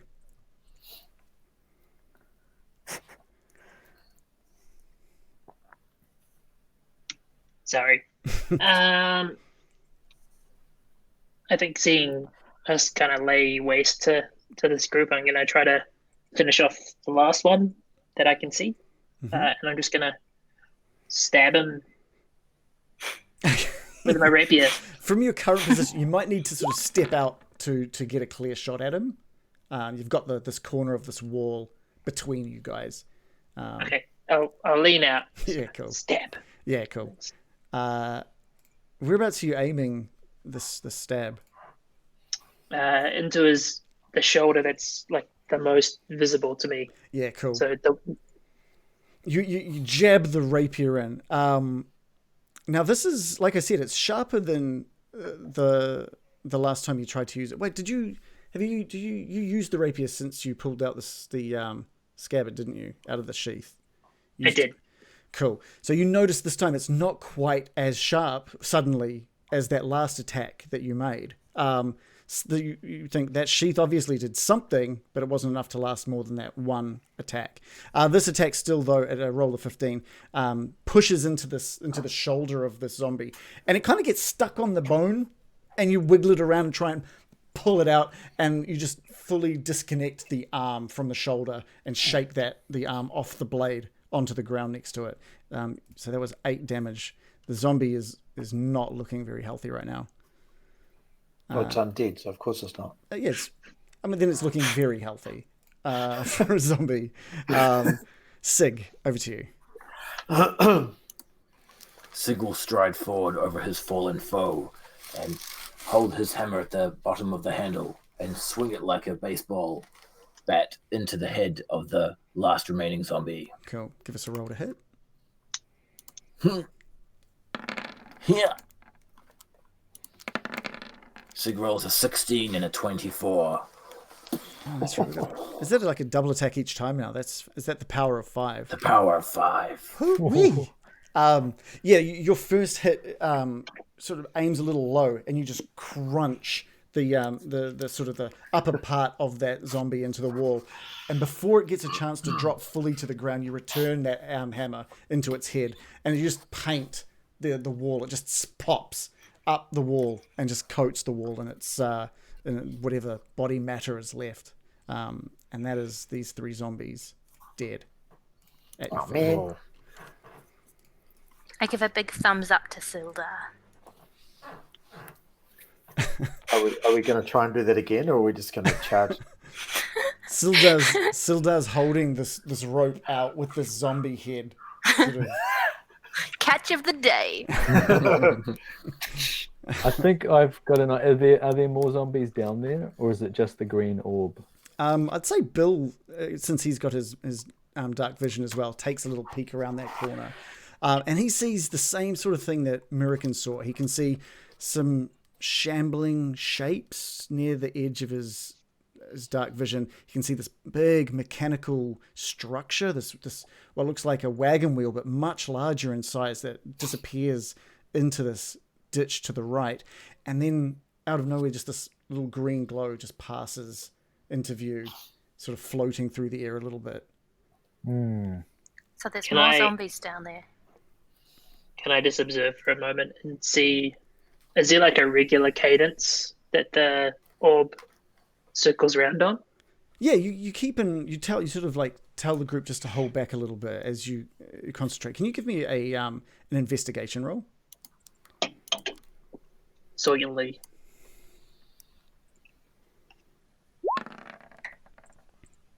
I rolled 8. It's an 8. Because it's past your dark vision and this thing is it's lighting up a little bit. It's going in and out. You can't really see any discernible pattern. You can see it goes behind something to the left, but you're not really getting any distinct pattern. I'm like 1 Mississippi, 2 Mississippi, 3 Mississippi. It could be. Ah, damn it! Where was I? It could be moving closer. It could be moving further away. You can pick up that it's going left and right at certain intervals, but there's no discernible thing that you're picking up. I see. There's still zombies back there. So more zombies, and they're further away than the other ones. We might. Are they? Well, American might have Can to. I look and see? Yeah, you notice that there's, from that group of zombies that you saw in there before, there's still a couple from that group. So it looks like you didn't get all of them. Yeah, we didn't get them all. Then maybe they're not that hungry. I have an idea to distract whatever is down there, and then while I'm doing that, we could go in and kill the zombies. Because it's the green thing that's freaky. Well, okay, I'm going to go hear over. another just from the cave. I'm going to go grab the rope with the head attached to it from Zildar. Yeah, be my guest. Thank you. And I'll just hold it's a head, right? Is it just biting on the brain? No, it fell on the arrow. So it's kind of just through a part of its skull. It's like the arrowhead is somewhere inside its skull cavity. It's like a toffee apple. Oh, okay. Delicious. I'm just gonna walk back with the head and try and unscrew the arrow from it, and place it on top of the dead skeleton body here of this guy. And I'm gonna what kind of clothes I'm wearing? I'm gonna try and do up his buttons and straighten out. You look a mess. Yeah, like his clothes are tattered. This is also, I should have pointed this out. They're a little shorter than normal. These are quite stout zombies compared to the ones you've seen before. Are they dwarves? These are what must have been at one point in their life some of the miners from this place. So, is it like a skeleton? No, there's still bits of meat that is holding them together. They're not animated skeletons. They're very much zombies. Right. Okay. Yeah. It might qualify as a skeleton. Okay, I'm going to put the. No, it doesn't. Okay. You could, by all means, try and tear off all their flesh if you want to spend the next 10 minutes. Not that busy. What's your plan? Well, okay, I'm just trying to make him look a bit more presentable because it's a mess. So, if everyone just steps back a little bit, I'm going to straighten out his legs, put his arms out to the side, make him look starfishing. So he's on the ground. Yes. Okay, you're not trying to stand him up or anything. No. Okay. Well, not yet. Oh, Here we whoa. Go. I cast Weekend at Zombies. animate dead. Oh no! It's quite a long. I was waiting for an animation. I was 100% waiting for an animation. No, I don't have one. Damn it! It's in the I wasn't name. even sure I was going to use this. Right. Or choose this, but I think it might come in handy. He already was a zombie. I can choose if he's a skeleton or a zombie. I think that's my understanding anyway. Yeah, pile of bones or a corpse. He's a corpse. Mm. Yeah. So yeah, it's up to you. If he's been dead for 100 years or something, I don't know if he's going to be qualify. Or a zombie a corpse. Okay. So it might go from a zombie to a zombie. Yeah. I'm not too bothered. I think this would normally be just a random body that you come across or someone that dies, not a creature, but I'm 100% going to allow it. I'm not going to stop this idea. Jeez. Okay, all right. So he should start to animate and come alive. I mean, do you have to roll anything, or does it just happen? Life challenged. It's a 3rd level spell. So yeah, it just takes a minute. Takes 1 minute to cast it, and then he will come back to a form of life. Maybe a better life than he had before. Maybe. It's all looking up for him. Okay. What should we call him? And I think the Baron is asking this while he's sort of concentrating on this definitely. Spell. He's your pet. You should choose its name. No, he's not a pet. Don't be condescending to him. He's come back to life. Maybe you should ask it. If he's going to help us. He's probably not very good at talking. You can see the Baron reaching into his little component pouch and pulling things out and sprinkling it on him while he's having this conversation with you. Mm-hmm. He's not a pet. Yeah, he's not a pet. And he's going to be with us for at least 24 hours unless we kill the game. Okay, that's fantastic. It doesn't smell as bad as Loris. Okay. So that should work. Okay. Just stand back and see what happens. Yeah, you take a step back, and this zombie was already not in a very good state. And then not only was he already an undead zombie for however many decades, he's been attacked and cut up, and his head's come off, and he's got a lot of damage. But despite all of that, you can see the chest raise up a little bit, and almost like magic, he just sort of floats up into a standing position. Ooh. And his head sort of lolls forward, and he catches it, stabilizes himself, and just sort of places it back on top of his shoulders. He does not have the same structure and fortitude as a normal zombie since all the hell he's been through. But you do have yourself an animated zombie. Okay. Maybe I'll call him Barry. Barry. Barry. I like Barry. Okay. Oh, And He he's seems to like it. how tall is Yeah. the Baron? 5'10" or something. Sorry, so he's a little bit shorter than you are, and he's just sort of like looking up dwarf, at right? you. Yeah, he's a dwarf. He's looking up at you a little bit, and there's nothing in his eyes. In fact, he's only got like one eye anyway. And you can and you're not sure, but you think there's a smile on his face. Oh. Well, he's come back, and you know what? It's going to be not as shitty as last time, I'm sure. What are you going to do with him? Hey, Barry, could you please go down the hallway and walk past your zombie mates and then go over to the other side of the green thing? Just keep going beyond the green thing and then dance. Do a sexy dance, please. Barry. I can command him mentally, actually, but yeah. Oh right. Yeah. Okay, so I'm gonna bring. Did you say do a sexy dance? Yes. Awesome. I mean, if you're gonna dance, it might as well be sexy. Yeah. So I'm gonna give. Barry's got the moves. Yeah. So Barry stands. He's standing up. He looks at you with that one eye, and he turns his head around and his body follows, and he just makes his way back off into the darkness. Bye, Barry. See you soon. And you've done it. And what we'll do is we'll use that as a time to go for a five minute break. Wow. So many creative tricks this session.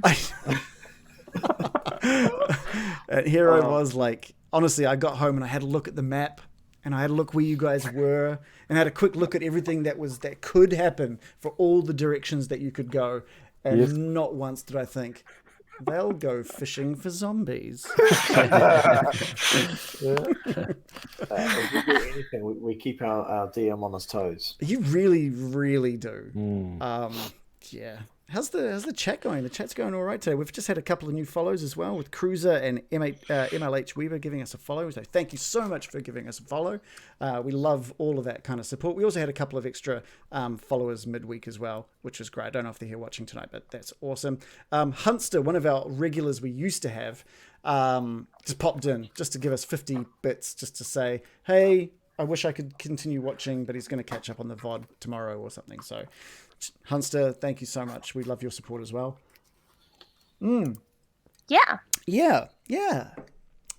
How's the week been, everyone? Did you get a good week of no D&D? Because I missed it. It felt like one of those long weeks of no D&D. Yeah. It It must have been the longest week because I had a half week of work, and then last week was like the first full week. I was knackered by like Thursday. Right. I was like, oh my god, I'm so tired. I can't do this. Yeah. And I just wanted Monday to roll around. Yeah, daylight savings kicked my ass today. Oh hell yeah! What? So for anyone that's watching that's not from New Zealand, we just went through daylight savings, that switch where you put your clocks forward. And so that's why I guess Poetry Love showed up almost exactly on 8:30. So thank you for coming, but we started an hour earlier. So you probably missed the first hour of us doing our thing. But jump into our Discord, because if there's any sort of delays or any changes, we sort of let everyone know there as well. And Octoboss is here as well, which is fantastic. It's always good having our subscribers here watching. And he suggested that the brain on a rope should have been put through the Forge of Spells. That would have been fantastic. I mean, A it's plus a pretty, one brain, all it's a right. pretty great weapon. And Weeping Jay says, hello. Hi, Weeping Jay. I don't recognize the name. Sorry. So I hope maybe this is your first time watching us. If you're enjoying what you're seeing, just definitely give us a follow. And if you want to catch up on our previous episodes, they're all on our YouTube channel, which is linked underneath there somewhere. And we release everything in podcast form, but that's a few weeks behind. So I think episode 22, I think, is out in a few hours. MLH Weber, the Discord, we don't have a command for that, but that is a very good point. I really should have a command on our bot for Discord, but the link is underneath the stream as well, so you can take a look there. Have you guys updated all your D&D Beyond stuff with your level 5 stuff? Do you have your inspiration points sorted if you've got one? I do. Cool, because we do have the D&D Beyond extension running as well. So if you're watching it on PC, if you put your mouse over the stream, you can see HP and whether or not someone has inspiration. Because if you cheer 200 bits or more, or if you subscribe, you do get the ability to gift a point of inspiration to someone. And if you subscribe or if you donate enough bits, you can spawn one of the arch enemies that these guys have been dealing with for the entire campaign, who we haven't seen for a little while, but he is growing bigger with every encounter. I think maybe every encounter, maybe every second encounter. I think Sildar should get inspiration for his sweet zombie fishing skills. Like He really nailed it. Straight up, Sildar was very excited about helping with that. He was very, very excited. Is he a secret fisherman in his quiet time? Yeah, probably. He seemed remarkable. That's the most excited I've seen him when it came to actually anything. He's just, oh yeah, I'll do this. I mean, he wanted to be a part of that plan. That was a great plan. Yeah. Like, seriously, that was a great plan. American, if you did you say you've already got inspiration? I don't have it. Oh, you are 100% getting inspiration for that. And I'll be giving... It was a group effort, though, not just me. It was your idea. You came up with it. It was your idea. I think it was... Who said this something about brains? Was it Reese, I think? I think maybe Sig said something about brains, and I was like, fishing with brains! So, Yeah, I think the fishing thing is your idea. Well, I'm not going to give everybody inspiration. So... okay, if you insist, it'll just be me. Okay, cool. And Random Origins is saying, Bill, you took 1 damage from the sheath. You need to update your D&D Beyond if you haven't already with your 1 damage. 1 damage. You're not getting away that easy. The sheath of iron. I have on everything to update now. Whoa! What just happened with your connection? That was insane. You sounded like you've got like a voice adjuster on. It's my old age. I learned not to smoke at the age of 23.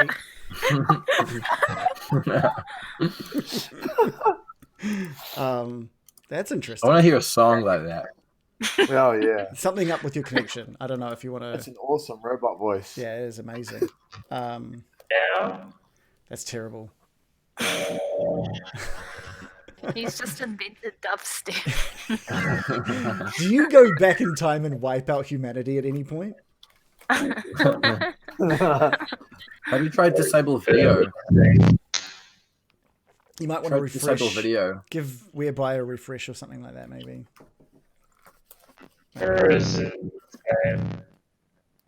Literally can't understand a word you're saying. Okay. Oh, I heard okay, but it was very robotic. Anyway, I was going to say, since John was wearing one of the shirts as well. Oh, is he gay? All right. Oh, testing? There is. Testing? Yes. Yay! What I was going to say is that another way that you can support us, and which a few people have, which is fantastic, is with one of these. Oh, it's the Billy Goblin shirt. Both John and I are wearing the Billy Goblin shirt with the fancy Getting Dicey logo on the side. These are the shirt and the other one in our store were both designed by Joe, who's playing American.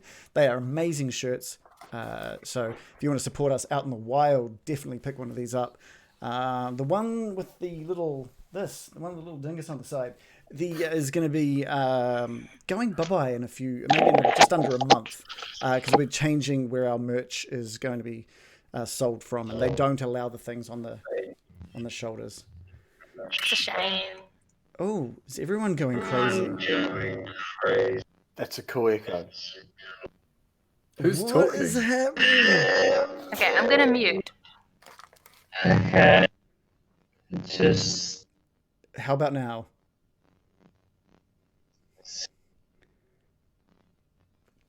This is bizarre. Bill? I think something's happening on your side.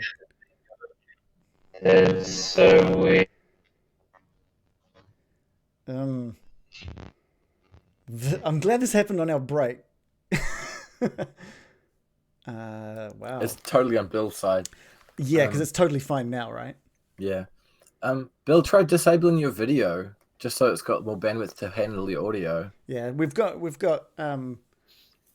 Bill's not local. Try at the talking moment. now. Hello. That's Way better. That's better. But it was okay for a little bit last time as well, so we need to keep an eye on that. Yeah, I think it's when I disconnect and reconnect my AirPods. Oh. I think that's what was fucking up. You don't do that. I Well, guess. They were dying. They were dying. So I was like, oh, I'll put it on. Put them on charge during the break. Oh, right. You got no other speaker abilities or anything? I can just do it through the laptop, but it's just True. the mic quality is not Yeah. as good. Yeah. What you missed while you were away there, Shannon, was that I gave American a point of inspiration for the brain on a rope fishing for zombies. But you're 100% getting a point of inspiration as well for the for the animate dead zombie trick. I don't know. It's going to be interesting to see what happens with that though, because at the moment It's like a double zombie. because you didn't tell him to come back, you just told him to go out and dance. So yeah, but he controls it with his mind, so he can Yeah, I tell can him to mentally come back control when him. he's done. do you have to be able to see him? It doesn't say that. It's under your control for 24 hours, after which it stops obeying any command you've ever given it. To make it Oh, into it says- control, you must It says- cast a spell again. If the creature is within 60 feet of you, you can command. I can do another command, yeah. All right, so we need to see where he went But to. he won't stop dancing until Brian tells him to stop. That's true. I No. guess. I just wonder how sexy it's going to be. I know. I can't wait. I'm really looking forward to Reagan doing this. I'm not going to get up and dance. Yeah, I think Hey. you should though. I don't have like a You're little, playing. It You're the might be DM, but I this. You're but I the- guarantee I will describe it perfectly. Okay. We trust you. We do. With Are we ready to get jumping in? John, do you have enough batteries in your AirPods to last another hour? Yes. Yeah. The color's going back on. Let's get back in.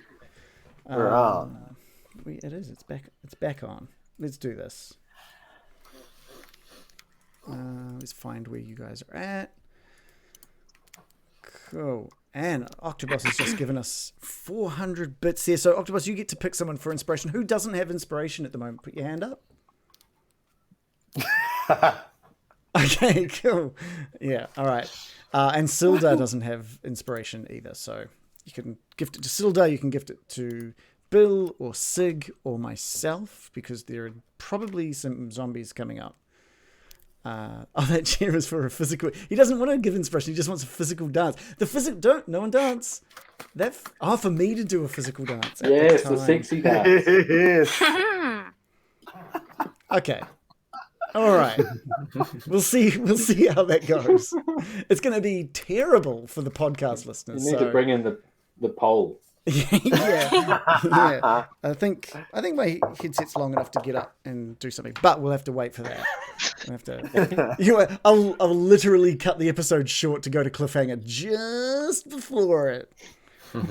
Okay. Just a bonus That's dancing where episode. that's where we put the paywall in. And I was going to say that's that when we go, means you have a week to choreograph it perfectly. oh shit! Okay, never mind. I'll do it definitely tonight then. That's how cheap I am. Like that's it. 400 bits. all I'll be That's it. flossing. That's not a sexy dance. Depends how you do Oh, it. is This is it? what you're wearing. Okay, so Baron, you've just seen this. You've just seen Barry disappear off into the darkness. Yes. Hi, Barry. The rest of you aren't really quite sure, like what the Baron's plan was with that.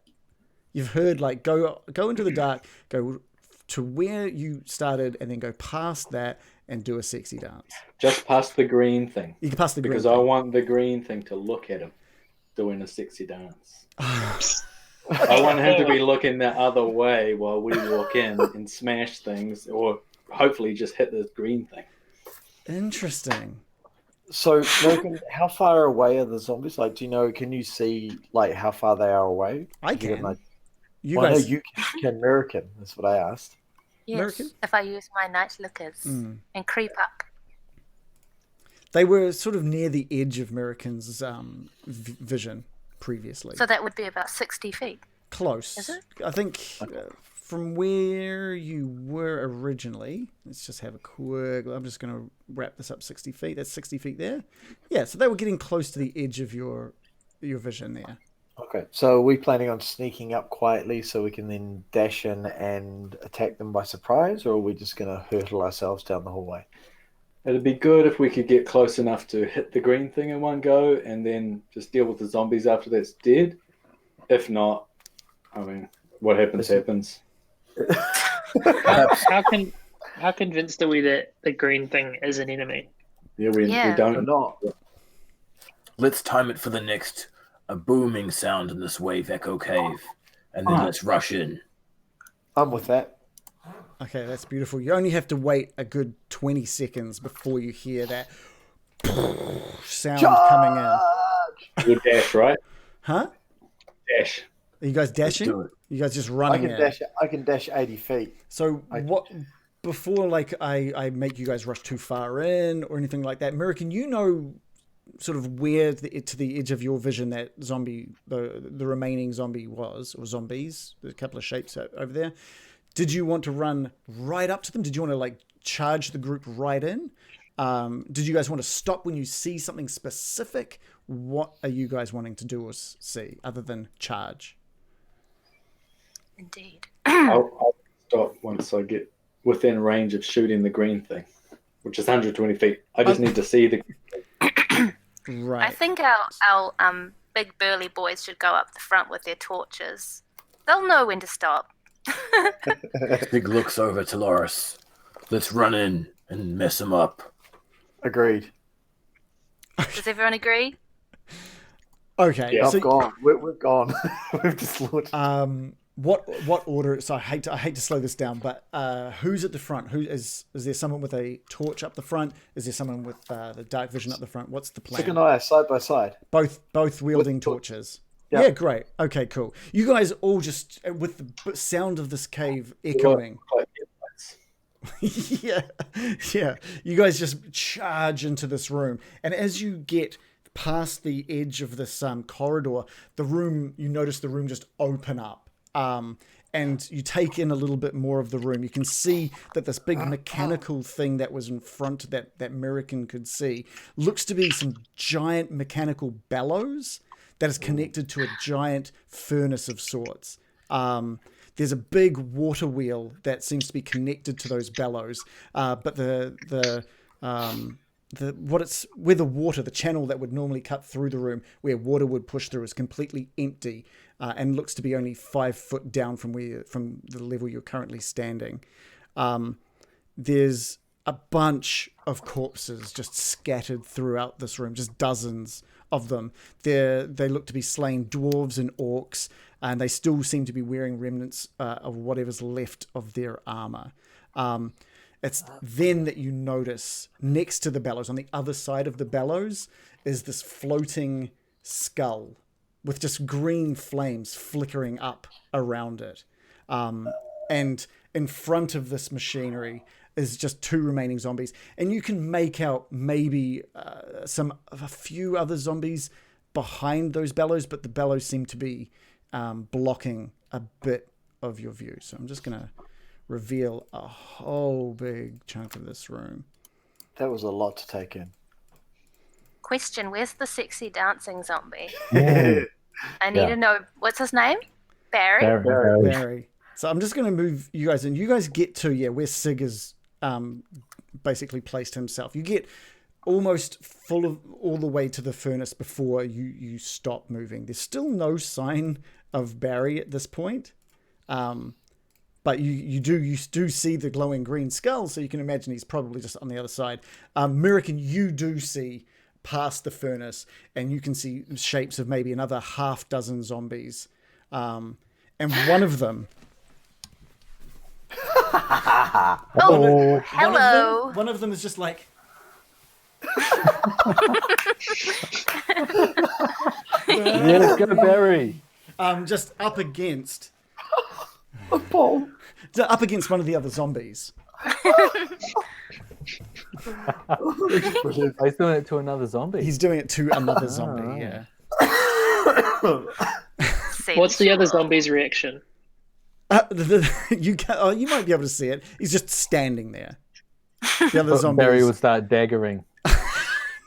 No, no. There's not going to be. Daggering. There's not going to be any of that in my D&D. That's not the kind of thing I do with daggers. Anyway, so yeah, sorry. There's There's a green skull over there. Yeah, that's the skull that I Jesus specifically Christ. described. Yeah, I know, Is but he it distracted just by the popped in. sexiness? No, unfortunately, he What is kind of a not. cold-blooded skull is this? A smart one?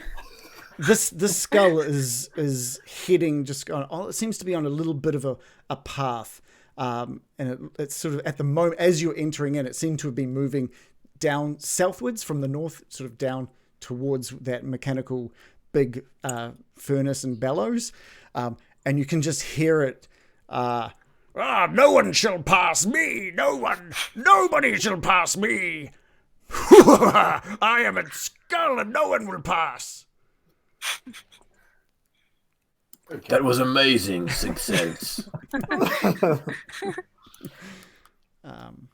And then he brings his hammer down upon the zombie in front of him. Okay, cool. Let's do it. We're going back into combat. So roll for initiative. I'm so shocked about how many zombies you've said there are. This was just the tip of the iceberg. It was. I rolled 14. I rolled a 16. Sig's rolled pie. Brilliant. I need everyone rolled to a move 5. themselves into the room as well, since you all were clumping. So not daggering. I've Grumpy rolled one. 6. No one was daggering. I need to make sure that our new skull friend also rolls. Nah, he doesn't need to. He can say just friend. watch. Yeah, friend to the DM is not necessarily ours.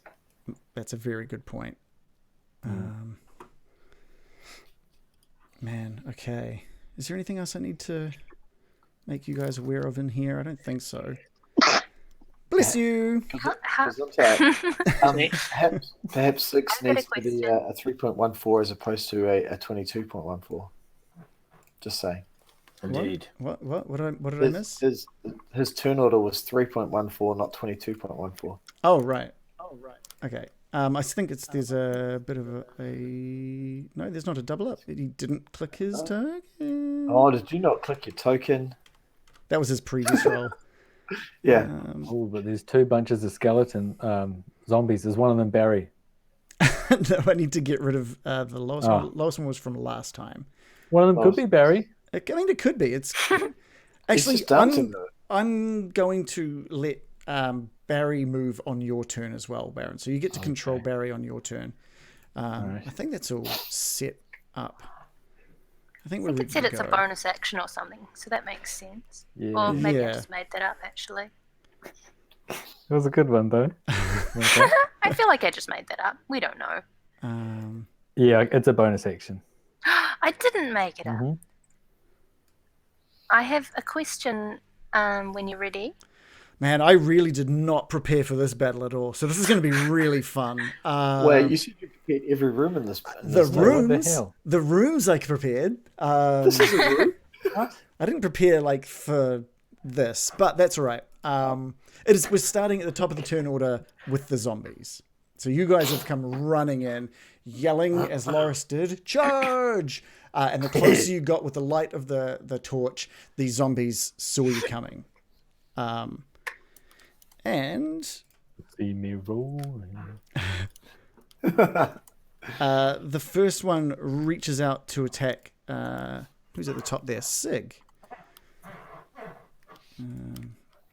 And rolls a terrible roll. Just sort of like slaps down the front of the plate armor on Sig's chest, doing nothing. Just nothing at all. The zombie to the south shambles forward up against Loris's side and also reaches out to attack. Also rolling badly. Just these guys are almost laughably weak at the moment. They're all dwarf size. They're all pretty small. They're just kind of like slapping away at you. But they've got like ferocity in their eyes. You all can hear some shambling happening from the other side. And another one pops into the light of the torch. And then another. There doesn't seem to be a way for them to get across. The one that's being grinded on by Barry kind of breaks out of Barry's grip and tries to move up against the bellows and is sort of like stopped there. And there's more almost piling up behind him as well. Yeah. Okay, cool. I think... Is that one as well? Oh, that's another one. Shoot, there's another one there. We'll move that one forward as well. It doesn't have to be. I mean, I can make more. I'll just you guys can't see what's in the dark. I'll just keep spawning them. It's fine. And that's the zombies' turns. Loris, your turn. All right. So I think I'm gonna use my reckless attack. I'm gonna go use my inspiration point, and I'm gonna go all nutsy on this guy here. Okay. Nutsy. Go nutsy on him. Nutsy, as in. Oh, you go not quite nutsy on him. No, nutsy. Oh, It wasn't Nazi. it was a U. Oh. Far out. So I get 2 attacks. Am I allowed to? Do you want me to use the inspiration point on the first attack or the second? Which I guess first is probably right. Yeah? You choose. I'll man. add it to the first. Okay. Just because I think I have to call it before I use it. Yes, you do. Yeah. So I'll add it to the first. Is Laura still raging? No, because I lose the rage after like 1 round of not being attacked or receiving damage. So you added it to the first one. Oh, I did too, didn't I? I called it as I have to. Is that going to be a 1d6? It's unnecessary, but I'll add it anyway. Wait, what do you... What do I add it to? Is it to the attack or to the damage? With advantage, when you use your inspiration, it just means you roll with inspiration, advantage. right, yeah, damn it. That's advantage. it. So you can roll... Okay, so that's one. I can roll again. You can roll another dice if you want to try and get higher than 25. Well, no, just consider the second one my advantage roll. That's my first attack there. This is my second attack. I want to put that out to the group. What does the group think? Was it an automatic thing? No, you it wasn't. automatically roll 2? Or? No, I pressed 3 times. He pressed it twice because he thought he was rolling first and second attack. I just rolled 2 attacks, that's all. I'm just going to go with I'm not the DM. It's DM's world. Well, that first attack just cuts through that zombie in front of you. And you kind of get it stuck on one of its ribs and pull it back out, doing 6 damage to that zombie in front of you. That second attack, I'm going to need a D100, as that is a crit fail. 64 is... 64. Yeah, it's not too bad. You rolled 12 damage there. I'd say you go to take that second swing and you reach your great axe over your shoulder behind you and just slam it down into Sig's shoulder behind you. Oh, Sig, sorry. Before swiping forward and missing the zombie completely. Sig, you just take 2 damage from that. Sig would take 2, but at the last moment, he twists his armor plate just at the right angle to reduce the incoming damage by 3. Perfect. So it's not so bad. Oh, sorry. Did I say 3 damage? I meant 30 damage. No kidding.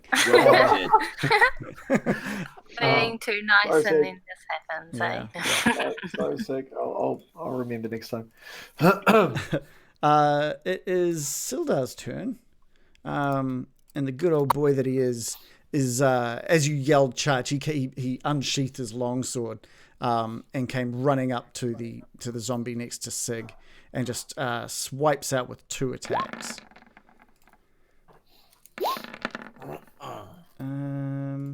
Successfully hitting with both attacks, slashing left and right against the chest of this the zombie in front of him. Cool. That is Sildar's turn. It is Bill's turn. Can I see Barry? From your distance, let's have a quick look here. Yeah, you can see Barry still just like, you saw the other zombie break free of his grip and he's still just kind of like following behind, trying to constantly grind up against this zombie. Okay, I'm gonna sing to Barry. Oh, Barry wants to dance with somebody. Sexy dance with somebody. Yeah, he wants to dance with somebody. With somebody who loves him. I'm gonna grunt and bardic inspiration. That's amazing. lucky Barry. That is amazing. He's going to dance sexier than he's ever danced before. He's just looking for love. It's like Oh. So relatable. So Whitney. setting him off. and then I'm just gonna say to the one that Laura's chopped into, job undead, gorgeous. And cast vicious mockery at him. Which one is this one? Sorry, the one next to Loris. The one that Laura's chopped. As vicious mockery. Yeah, so he needs to save on a DC 14. Every time, man. It's a 19. Fuck! You've got the worst luck with vicious mockery. And it was only 1 damage anyway, so that's all right. It's not the damage; it's the disadvantage. Anyway, that's my turn. Okay, true. Good point. It is this skull's turn, and it absolutely has noticed what's going on. It heard no, it's just a zombie to this thing. It's almost like it doesn't even notice any of the zombies in the room. It just heard the call.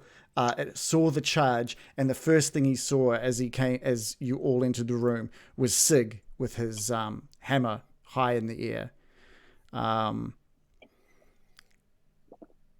he casts... How many... What have we got here? Friends. Friendship. All right, so you see, it's a normal-sized skull. It's not like a giant skull or anything like that. It is only the size of what looks like a human skull. And it's just got these green flames coming up from around it. It says, "I said nobody should pass. No one, not ever." And the flames grow and just shoot out towards Sig, doing 12 damage. Ooh. That sucks. Is there any elemental damage to that damage, or is it fire or something? He just used magic missile, which is Sigbane, which is force damage. So 12 force damage. You just feel this flame lick up around you. It seems to find its way through all of the little nooks and crannies of your armor. And he just commands, "You must leave! You cannot come through!" And that is the skull's turn. American. My first question is the sexy dancing zombie near the skull? I can't see. I can't tell which one's the sexy one. Yeah, it's getting closer to this skull. You can see like a hint. The light of the torch is lighting up a little bit of the zombie closest to that skull. But there's one right next to that that's just like still just like just rubbing up on it. Barry. But my question is, where is he in relation to the skull? Sorry, I may have just misheard. a little west of the skull. Is he close? Yes, he's within 10 feet. Damn it. I don't want to hurt Barry, is basically what I'm saying.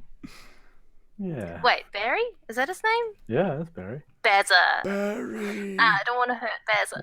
Barry. Let me just check my spells. Okay, I think I'm safe. I'm going to do something. I'm just going to yell out, "I'm going to do something very badass!" And I start chanting, "Come to me, spirits of nature. Come to me, spirits of lightning!" And I start raising my staff up into the air, and you would see her eyes start electrifying and flickering, sparking with electricity as she calls lightning down, forming a massive storm cloud in the ceiling of the room, and I smash it, call a lightning bolt down upon the head of my friend, the skull. Dang. So I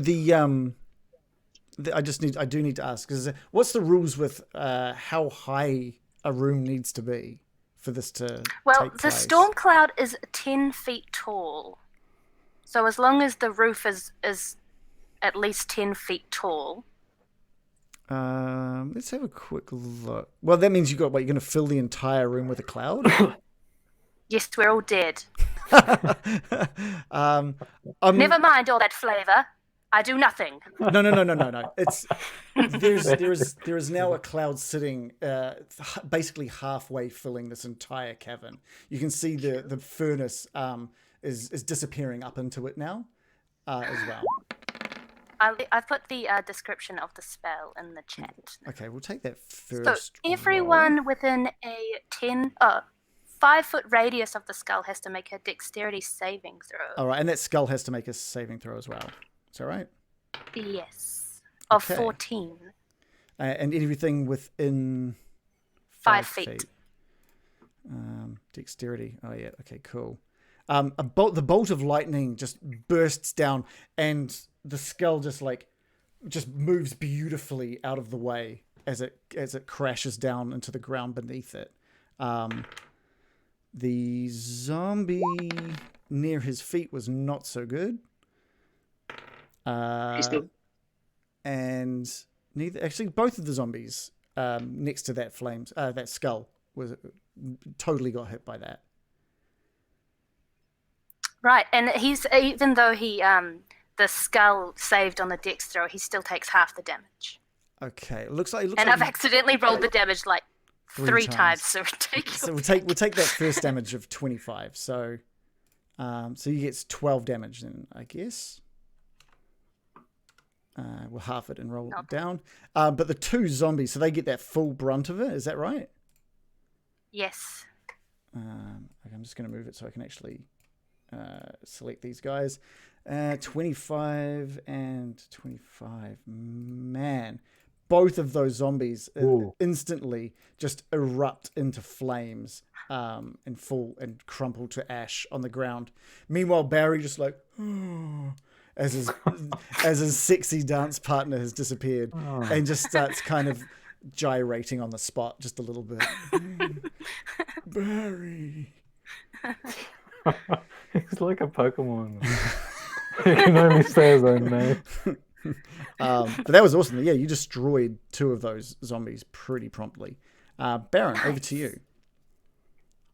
Okay, I'm going to walk along this northern wall 10 feet. And I'm going to shoot something pretty basic here. I'm going to try and shoot the skull with Chill Touch. Oh, Chill Touch. 22. I just noticed something. Sorry. He cannot be hit by Chill No. Touches? This is to do with the lightning damage. Yeah, it did take some damage, Mirakin, but not at all what you thought it would have taken from the kind of hit that you dealt him. And so, sorry, you were doing Chill Touch. They do half damage. And with a roll of 22, that is a hit. And so what's that? 13 damage. So you send out that little ghostly apparition towards it, and it kind of just holds onto the skull like a bowling ball. Just holds onto its face. All right. Yeah, it can still see fine. It's just a ghostly hand. And it does doesn't do the 13 damage that you thought. Again, it didn't seem to really do the same kind of damage that you would have expected from that thing. It didn't seem to affect it in that same way. So I can sort of tell that it didn't quite sink in. It just didn't seem to really react to it. But it's still holding onto its skull. Yep. So is this thing must count as undead, right? You can give me an Arcana check on your next turn if you want. It just, if I hit an undead target with it, it has a disadvantage on attack rolls against me until my next turn. Okay, yeah, cool. So it has disadvantage on on attacks on you. Cool.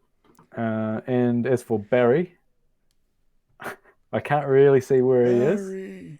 Barry. I want him to use his advantage. How close do you have to be? 60 feet. Okay, yeah, cool. And I want him to sexily take off his shirt and swing it around and throw it in a provocative way so it drapes over the top of the skull. All right. We're going to do a dexterity roll for Barry to make sure that he can launch it. He doesn't have advantage. He has a +8. Sorry, a D8 to add to whatever he rolls. So I'll roll first, and then you can tell me if you want to. Actually, I'll let you roll. Just roll a D20, but it's a -2 dexterity. Barry. Come on, Bazza. You can do it. Come on.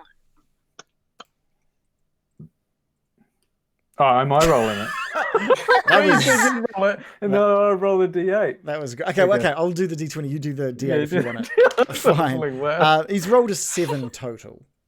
Oh, what should I do? The D8? What do you think? What will that add up to? Tops. I don't reckon it's going to work. It's too feeble. No. It's you quite a you don't want to complicated give it a go. move. No, I said I would do it. So Let's do it. Go, Barry. Oh, a 5. So that gives him a total of 12, which is enough for him to start unbuttoning this shirt. And there's only there's only one button right at the top, but he still motions the whole button all the way down. Yeah. And he kind of again, it only is over one shoulder. And it's it's over the top of one, but isn't got a sleeve on this side. And but he still acts like taking off the whole thing, and it's very sensual and very, very seductive. And he starts swinging this thing above his head, and just bits of his flesh are kind of falling off while he's doing it with every whip of the shirt. And he just throws it up over, and it lands over the top of the skull. Oh, and the shirt just goes up in flames. Oh, Well done, Barry. You're shirtless. that was a great party trick, Barry. Yeah. Oh, Barry. Oh, Was his shirt flannel by chance?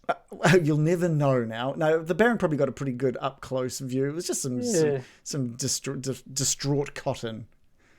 Distraught cotton. Yeah. Distraught. It was very derelict. distraught. Yeah.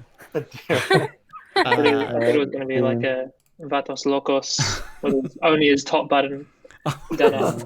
No, it only had one button. All right, so we're over to Sig.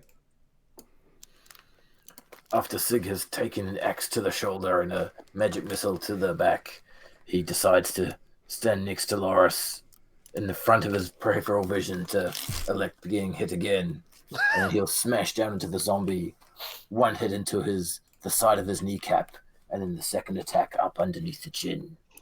Okay, yeah, give us attacks. The first is a 24 for 10 bludgeoning, and the second is a critical hit for 27 for 11 bludgeoning. Kaboom! Boom! You just absolutely destroy this zombie. There's no chance of that thing. You in the past, you have seen some zombies reanimate at the last moment. This is not one of those zombies. You have just destroyed every part of this zombie. As a final bonus action, Sig will spend 3 seconds inhaling. And that will count as his second wind ability, which allows me to regain some sweet HP. Oh, nice. Which I shall figure out what to click in a mere moment. So 1d10 plus my fight level of 5. And I've rolled a 5, which is a total of 10 HP gain. Okay, nice.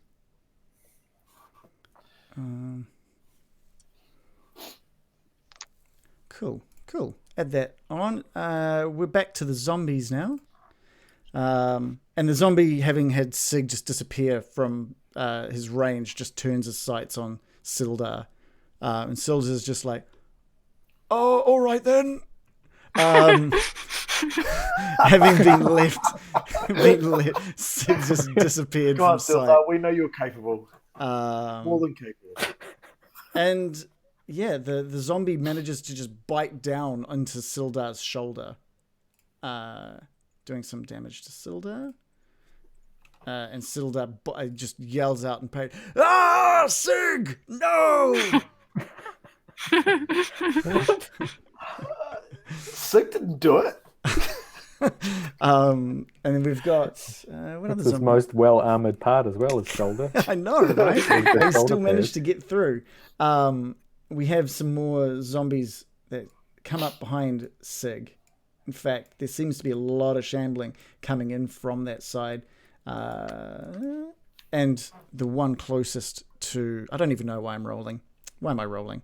It doesn't hurt Sig, I'm sure. Let's have a look. FYI, my AC is currently 18 because I'm two-handing. All right, well, he rolled a crit. So that's 10 damage as this thing sneaks up behind you. And well, I'm not going to describe it until you tell me how he doesn't actually hurt But you. at the last moment, he parries his attack using his Metal Master ability to reduce the damage by a superiority die plus my dexterity modifier. Sig rolls a sweet D8 for a total of 3 plus 2 for dexterity is a -5. Okay, great. So it does 5 damage. And then it hits my armor at the last moment and reduces the attack by 3. Are you serious? Sig has dumped sweet retribution into the chat to prove to the DM he's legit. Oh, wait. Bludgeoning, piercing, and slashing that you take from non-magical weapons. Yeah, I guess that's not a magical weapon. Sig gratefully takes 2 damage. Yeah, great. You just kind of feel it behind you, whatever. You don't really notice. Yeah, there's a wafting of a zombie behind you. It smells more than it hurts. Okay, Loris, is your turn. Okay. After all this hilarity, it's amazing. It's just amazing.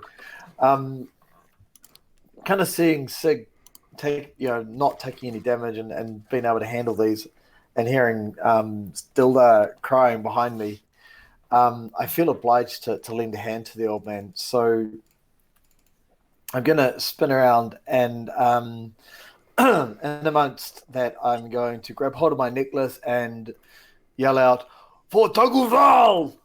and rage back on and attack said zombie in front of Sig. Not Sig, sorry, Dilda. That's her name. Cool. So leap to the old man's defense. Perfect. Because that's what he'd do for me, I'm sure. Oh, of course. So yes, 2 great big swipes with my axe. Dilda better be prepared to duck because for some reason I seem not to be terribly accurate with this today.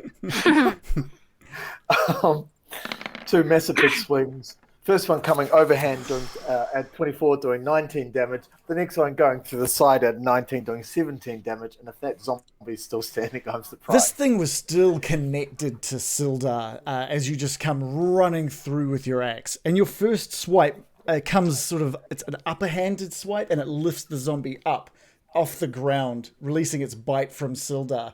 And then while it's still in the air, you just bring it back around to do a drop down on it. And you slam this thing down onto the ground, splitting it perfectly in half. That zombie is dead. Nice. That was fantastic. Is that all for your turn? Yeah. Okay. I'm just going to kind of give Dilda a satisfying look to sort of say, I looked after you. Just remember that. Yeah. It is Sildar's turn, and he says, "Loris, thank you.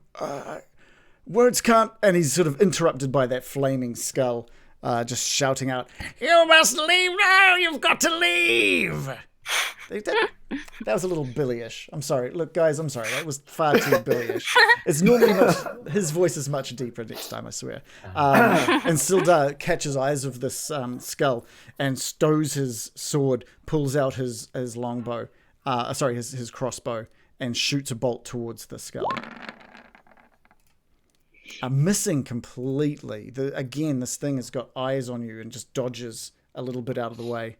at the last moment. And Sildar sort of shit under his breath. Bill, over to you.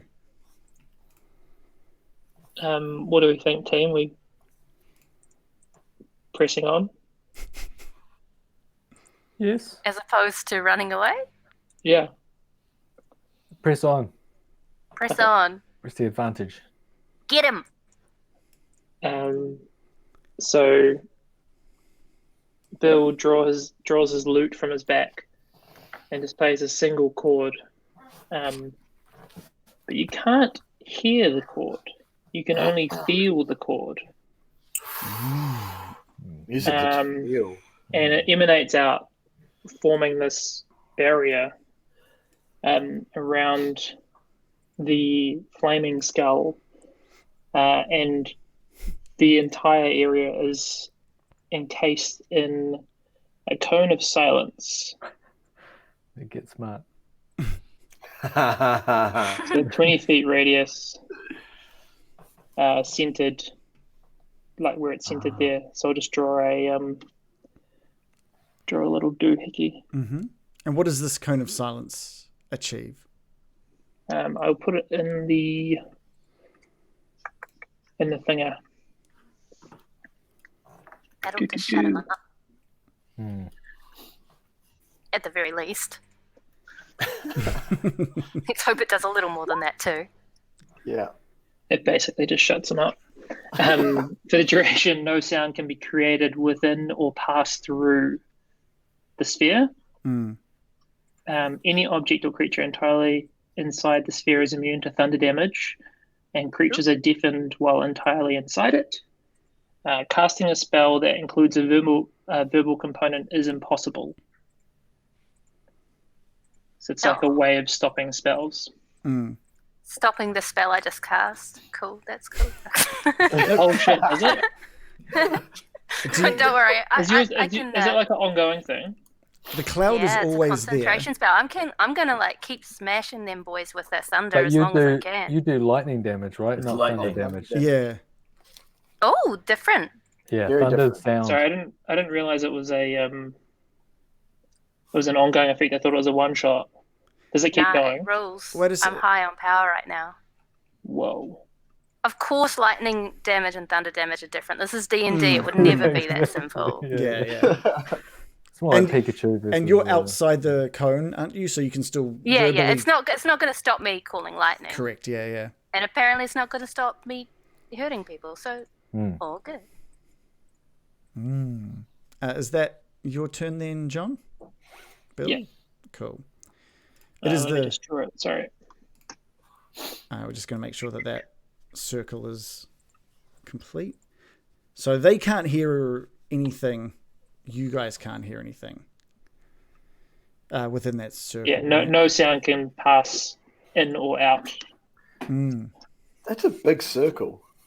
Yeah, That's not even the right size. It's actually supposed to be bigger than that. It's a 20-foot radius, yeah? Yeah. That is Oh, big. actually, could somebody hold that there? Yeah, that's It's there. a 40-foot diameter. That's huge. The power of I geometry. I assume it was emanating from him.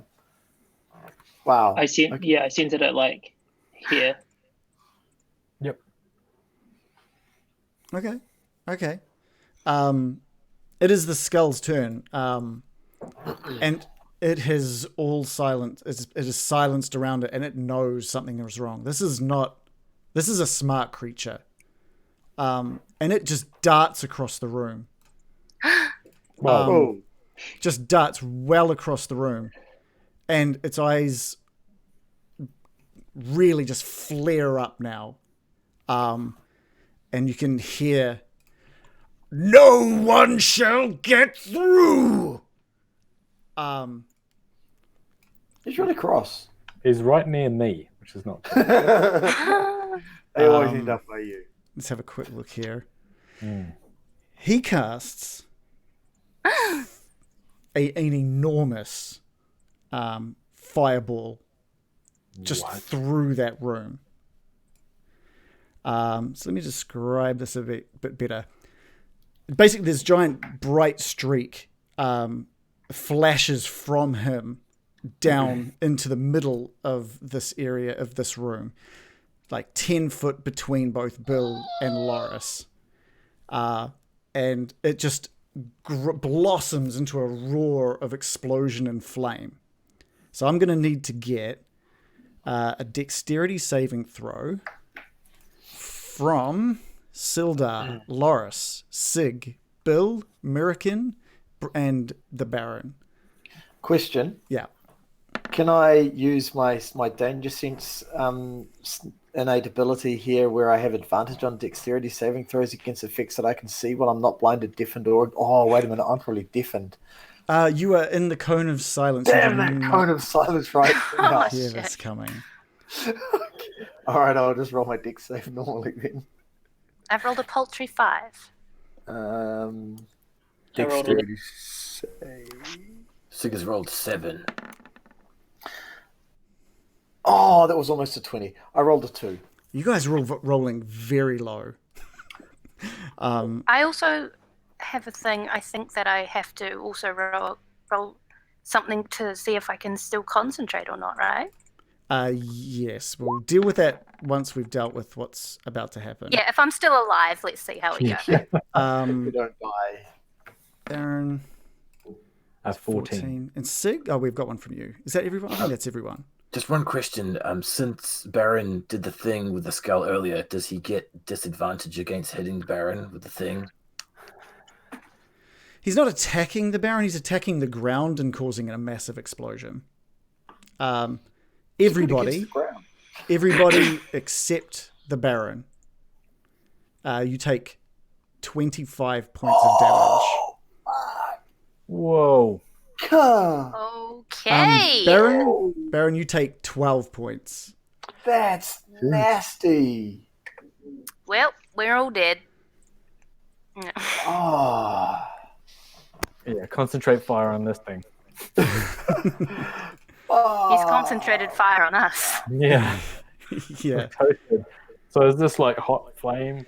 This is just green burning. flame? It's a hot flame, but it is still tinted with the green. It would be if any normal fire creature was casting this, it would probably be an orangey red glow, but this is all green. Cool. And Sildar. Literally what I was trying to avoid him doing to us. Well, not a fireball. Oh, did you know? Not a fireball. Oh, Not okay. a fireball, but a spell. Well, he cast spells against us. I was like, hopefully he won't cast a spell now. Yeah. Once that flame dissipates and you've all been burnt by this flame, you look over to see Sildar on the ground. Oh, no. Unconscious. No. It is Mirakin's turn. My question. How high up is this skull floating? It's kind of just licking the bottom of the cloud in this room. So, if you were standing next to it, you would be able to hit it, or would it be out of reach? It would be within reach if you were standing next to it, but it would be it's maybe 9 foot up. So if you had a decent thing to hit it with. You've basically the cloud has brought it down a little bit. It was floating a little higher than that before. Speaking of the cloud, how do I know? What do I have to roll to see if I can even keep my concentration? It's a Constitution saving throw, isn't it? Is that just whenever you get hit, you do a Constitution saving throw? Let's have a quick look, because... Someone rules lawyer me. I don't know how to concentration spell. Oh. Concentration spells. Taking damage. The DC you have to roll has to equal 10 or half the damage you took. So you got to, whichever is higher. So you got to roll higher than 12. Oh, okay. Never mind. I've rolled a 10. So as this burst has pushed you, gone through you, just licked over you, all these flames, you have lost concentration and the clouds slowly just disappears, fade away out of the room. Oh, man. Ugh. I'm shocked. American's just absolutely shocked at the devastation she sees unfolding before her. she knows she needs to take out this menace as soon as humanly possible. So in desperation, she's going to draw the veil across herself and misty step across the room, appearing beneath him. Oh, nice. We haven't talked about your season for a while. What season are you in? Autumn. Okay, and what does that mean for you? Which is kind of interesting, because when I misty step in autumn, he has to roll to save against my beautiful friendship. Okay, what does he have to roll? What? So he has to save 8 plus my proficiency plus my charisma. So that must be 8 plus 3 plus minus 1, I think.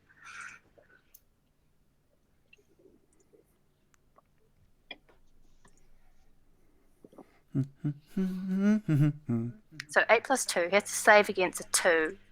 I mean a 10. A 10. Sorry. I'm really losing my mind right now. He didn't pass. Oh no! He didn't. Oh my goodness! He didn't pass, and he got to roll with advantage. Whoa! And he didn't. And he didn't. Pass. She reemerges from the silvery mist. A sprinkling of autumn leaves enshrouds him, and she's just like, charmed, I'm sure. Interesting. I feel like we got off on the wrong foot. So you're charming him for a minute. Awesome. Dang. I need to school myself on what that kind of means for him. Conditions, charm. Let's have a look. Let's learn together. That's just my bonus action. So I can't attack the charmer or target the charmer with harmful abilities or magical effects. The charmer has advantage on any ability check to interact socially with the creature. God, so you haven't taken your action yet. So by all means, I'm just quite shocked about what I've just done. And I think he's charmed. It didn't say anything about like losing that charm if he's damaged by you or anything. It just said he's charmed for a minute. So I get advantage on charisma-based checks. Yeah, pretty much. I'm going to say, listen. I think you're having a bit of a triggered moment. We weren't planning to pass or whatever you're saying. We're not meaning you any harm. Can we smooth this over? I'm sorry. We got off, as I said, on the wrong foot. Okay, what we can do, we can either go to the next in the turn order and go through until we get back to the skull, or we can just pretend everyone's just waiting and just go to the skull's reaction. Everyone would have seen such a thing, I'm sure. Yeah, you've all sort of... Actually, no, we'll come back to the skull. We'll go through the turn order because we do have Sildar lying with unconscious on the ground. So give me, actually, before we move on, do you want to give me a charisma roll? A persuasion roll, maybe, with advantage. Yes, I can. Oops, sorry, that's perception. If only I had a +6 on persuasion. No, I have a -1. I rolled a 9. Okay. Reagan remembers that. Should have used my blah blah blah inspiration. Well, inspiration. Did you have bardic? You've just got normal inspiration, don't you? Oh wait, but I had advantage anyway, so it actually wouldn't have helped me. No problem, Baron. You've taken you managed to dodge or shield yourself from the majority of that blast, but you've still been quite damaged. You look down and suddenly you remove. You sort of look up from behind whatever you're shielding yourself, maybe your cloak or whatever, and you see now Murican standing next to this skull, or sort of almost below it a little bit, trying to talk with it. Sildar in front of you is lying motionless on the ground. Okay, and so and it doesn't look like it's aggressive. Is its flames diminished or something? We don't know. It's still looking as aggressive and as flamey as it ever has. Because we're still waiting. This is all happening in real time here, so we're waiting to see how it's going to react to Murican's words when it gets round to it. Oh, okay. In that case, I'm going to run over and try. I saw the attempt, right? I know that that's going to happen. A friendliness thing, or Yeah, you've heard you've seen her appear and Yeah. speak to it. and speak friendly. Okay. Also, I just want to say those remaining zombies all just got torched.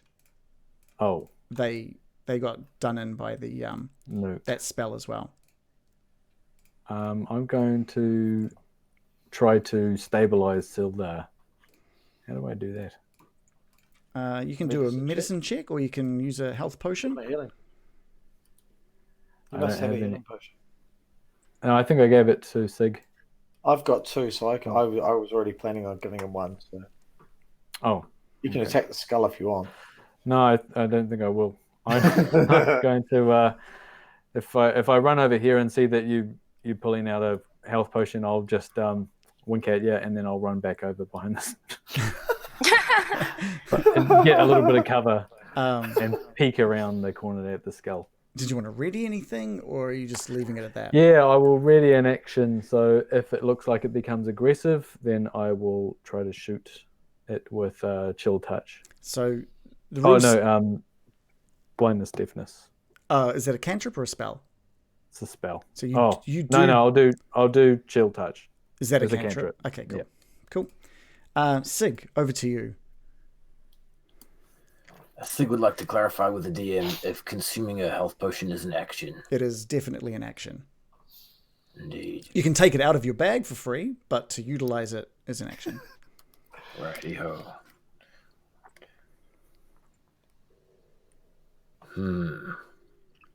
So, as Sig runs to Sildar's aid, he sees that Loris is getting a health potion ready, but surprisingly, he beats him to the punch and gets the health potion and tips it into poor Sildar's mouth.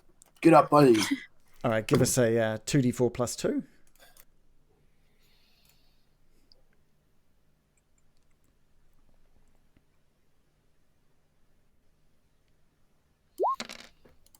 Sig pours the mixture in for a total of 10 HP. Yeah, Max. that's fantastic. So Sildar's eyes like just jolt open. He's like, "Oh my god, I can't believe it happened again. Oh, I'm not feeling good." Oh, that's a great roll. You've stayed. That was a really good roll, max roll. Damn. Anything else, Sig? And just as you think Sig's turn is finished, Sig decides to inspire Mr. Sildar with his valorous words to say, "Come on, you must fight for life. Stick with us this time. You called for me and I came. We will fight onwards together." Oh, touching. Nice. And Sig will roll a d8 -1 for an additional 5 temporary HP for Sildar. 5 temporary. nice. Okay, cool. Cool. Sig is done. Sig is done. It would be the zombies' turns, but they have all... we've still got one, actually. That's still okay, but that is controlled by Baron. I think we forgot to... Did you want to do anything with Barry? He's still alive. He was going to do a sexy move, but the green skull has gone out of the way. Maybe if he moves to the north, up by this wheel. Okay, so you call out, "Barry, wheel!" It's just in my brain. I can do Yeah, right. yeah. The wheel and dance sexily. And you can't... He's still sort of in the dark, so you can only assume he's done it. Yeah. I always say please to Barry too. I'm asking. Yeah. Sildar, having been unconscious for the last little while, stands up and looks around and sees a big scorch mark on the ground. Looks over and sees Mirakin next to the flame skull, and just panics. And he pulls his crossbow out and shoots a bolt towards the skull. Because Shit. no one told him anything. Oh, and it hits. Shit, I'm dead. So yeah, that just knocks against the skull, and it breaks its eye contact with Mirakin and looks back over towards Sildar. We're fucked. And Sildar goes, "What are you doing, everybody? Fight!" Having been roused by Sig's words. Bill, it is your turn.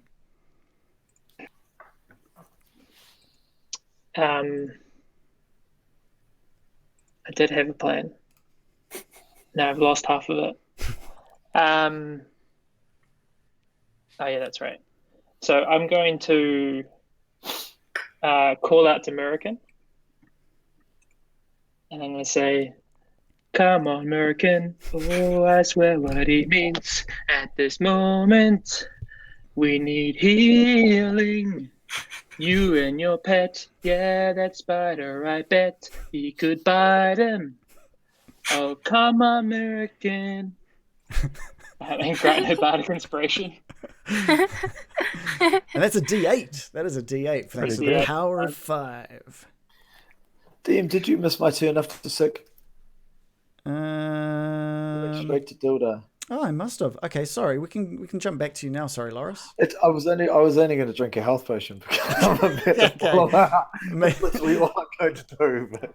Yeah, no, that's fair enough. Was there anything else you wanted to do, Bill? And then we'll go back to Loris. Yeah, I'm going to heal myself. Okay. Weird. Everyone's just healing themselves. Well, that's what happens when you get blasted with a fireball. Yeah, that was mean. I'm going to use one of my level 1 spell slots to cure wounds.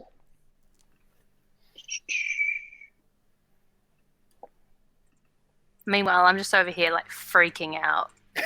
You're freaking out. Just like almost dead and freaking out about the situation I've got myself into.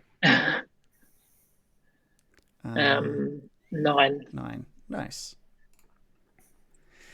Loris, what would you like to do? Yeah, so seeing Sid come over and heal Dildar, which is what I had planned to do with one of my head potions. So it's all good. I've still got 2. I'm just gonna drink one, and hearing Sig's words, I'm also feeling kind of pumped. Actually, I'm still in the zone of silence. I can't hear fucking anything. Yeah, you can't hear a thing. You haven't heard anything. Is that a concentration spell? By the way, it's not. So, Loris, you haven't heard Sildar calling out to everyone fight. Everyone else, you haven't heard Sildar calling out to fight because he was shouting from within the cone of silence. Loris, you have not heard Mirakin say a thing. You've just seen her as well over by the flame skull and Sildar fire towards the skull. So yeah, okay. So drinking a potion's an action, right? It is. Okay, so I'm going to drink my potion because I'm absolutely fucked, and that's necessary. Like I say, I was going to sort out Dildar, but 6 sorted that out. So is a health potion 2d4 plus 2 or just Correct. 2d4? 2d4 plus 2? Yeah. Okay, cool. Rolling one of those. It adds a 9 to my health. That's less than I was hoping, but never mind. It's better than a kick in the teeth. Yay! After that, I'm going to. Well, I don't even know I don't know about the zone of silence or anything. I just know I can't hear anything. You can't hear it. You can't hear anything, but you could. But I don't know. That kicked in before the flash. Right. So I guess the thing is, I'm not. I know I can't hear anything, but I'm not aware of where the zone is. Is that right? Correct. So I just kind of know where I am, and the fact that I can't hear anything, I was like, oh, this is a bit weird. But yeah. So I think I'm just going to drink the potion, and I'm kind of going to move up to behind the wheel, just to kind of get out of the way of some things, given he attacked there, and I really don't want to be a group of people. And at least be semi-hidden until I decide what I want to do next. Okay.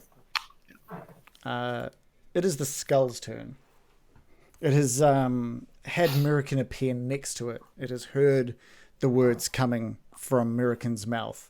And it has been distracted by the crossbow bolt from Sildar. It floats down to face height at Mirakin. And says, No one can get through. And it turns back to the group, away from Mirakin. And the flame just shoots up again around it. Super powerful flame licking up and around its face and its skull. And we'll come back to that next week. Wow. Wow. I've got my readied action for the shoot. Yeah, we can probably start with just remember that because we'll probably start with that next round. Ready action to shit yourself? Or? Just shit No, myself. that's yeah. Americans. Yeah. She's just like drained of all life by seeing her comrades not helping her. It's Not just like, helping. oh, okay, I've just stranded myself over here next to the most powerful thing in the room, and you're just pouring health potions on yourselves. Yeah, that would be because we got blasted by a massive ball of fire. And we're all literally soot right now. Yeah. With flesh dripping off us because it's That would have been appreciated, but that's okay. burns. I think that's the first I've got time. third-degree burns too. That's the first time some at of you have least seen flame. Kill me. What was that? What? That's the Fireball. first time you Fireball. guys have seen fireball, huh? He's charmed Nah. by you, American. Yeah. No, yeah. he's He not. can't hit you. Yes, he's. No, No, Yes, he is. he got attacked. The attack breaks the concentration. It doesn't have to be from me. No. Any ally attacking him breaks his Really? breaks the charm I have over him. Oh, I didn't know that. No. What? That's not. Yeah, that's why I was not feeling so good. I'm looking. Yeah, I'm I looking, thought you were going to be Can okay. we just point out that it was the DM that did that? It wasn't any of us. Well, no, it was Sildar. Yeah, Oh, well, No yeah. one, True. no one told him not to attack Mirakin. It was in his own Well, no one- silence. he was in the zone of silence. He So- wouldn't have heard it even if someone. Well, let's have a quick look. Is it Charm Person that gets cast? Because Charm No, Person. it's a charmed effect. Yeah. Charm so Skull. Charm Person is the only one that gets stopped if attacked by an ally. It says these creatures must pass a wisdom save or be charmed by you for 1 minute or until you or an ally attack Yeah, them. So, Okay. sorry, Yeah. Whoopsie. But is Sildar Yeah. really an ally? Ask Laura. not anymore. Every time I try and argue that, that triggers the DM. So I'm just gonna step back. Not just me. Not just me. Anyway, yeah, that was. I don't think I've ever dealt that kind of damage to you guys before. We was have done Fireball before because we got it from a scroll. Oh, did you guys use it? Yeah. We blasted the zombies around that by Hyman, right? Didn't we? Heyman. Damon. Hyman. Yeah, I miss Heyman. Heyman was I don't. was a great I'm not going necromancer. to miss the skull thing either, but yeah. Oh, see, that I understand. That I totally understand. He had great tea as well. I know you guys still have some of that.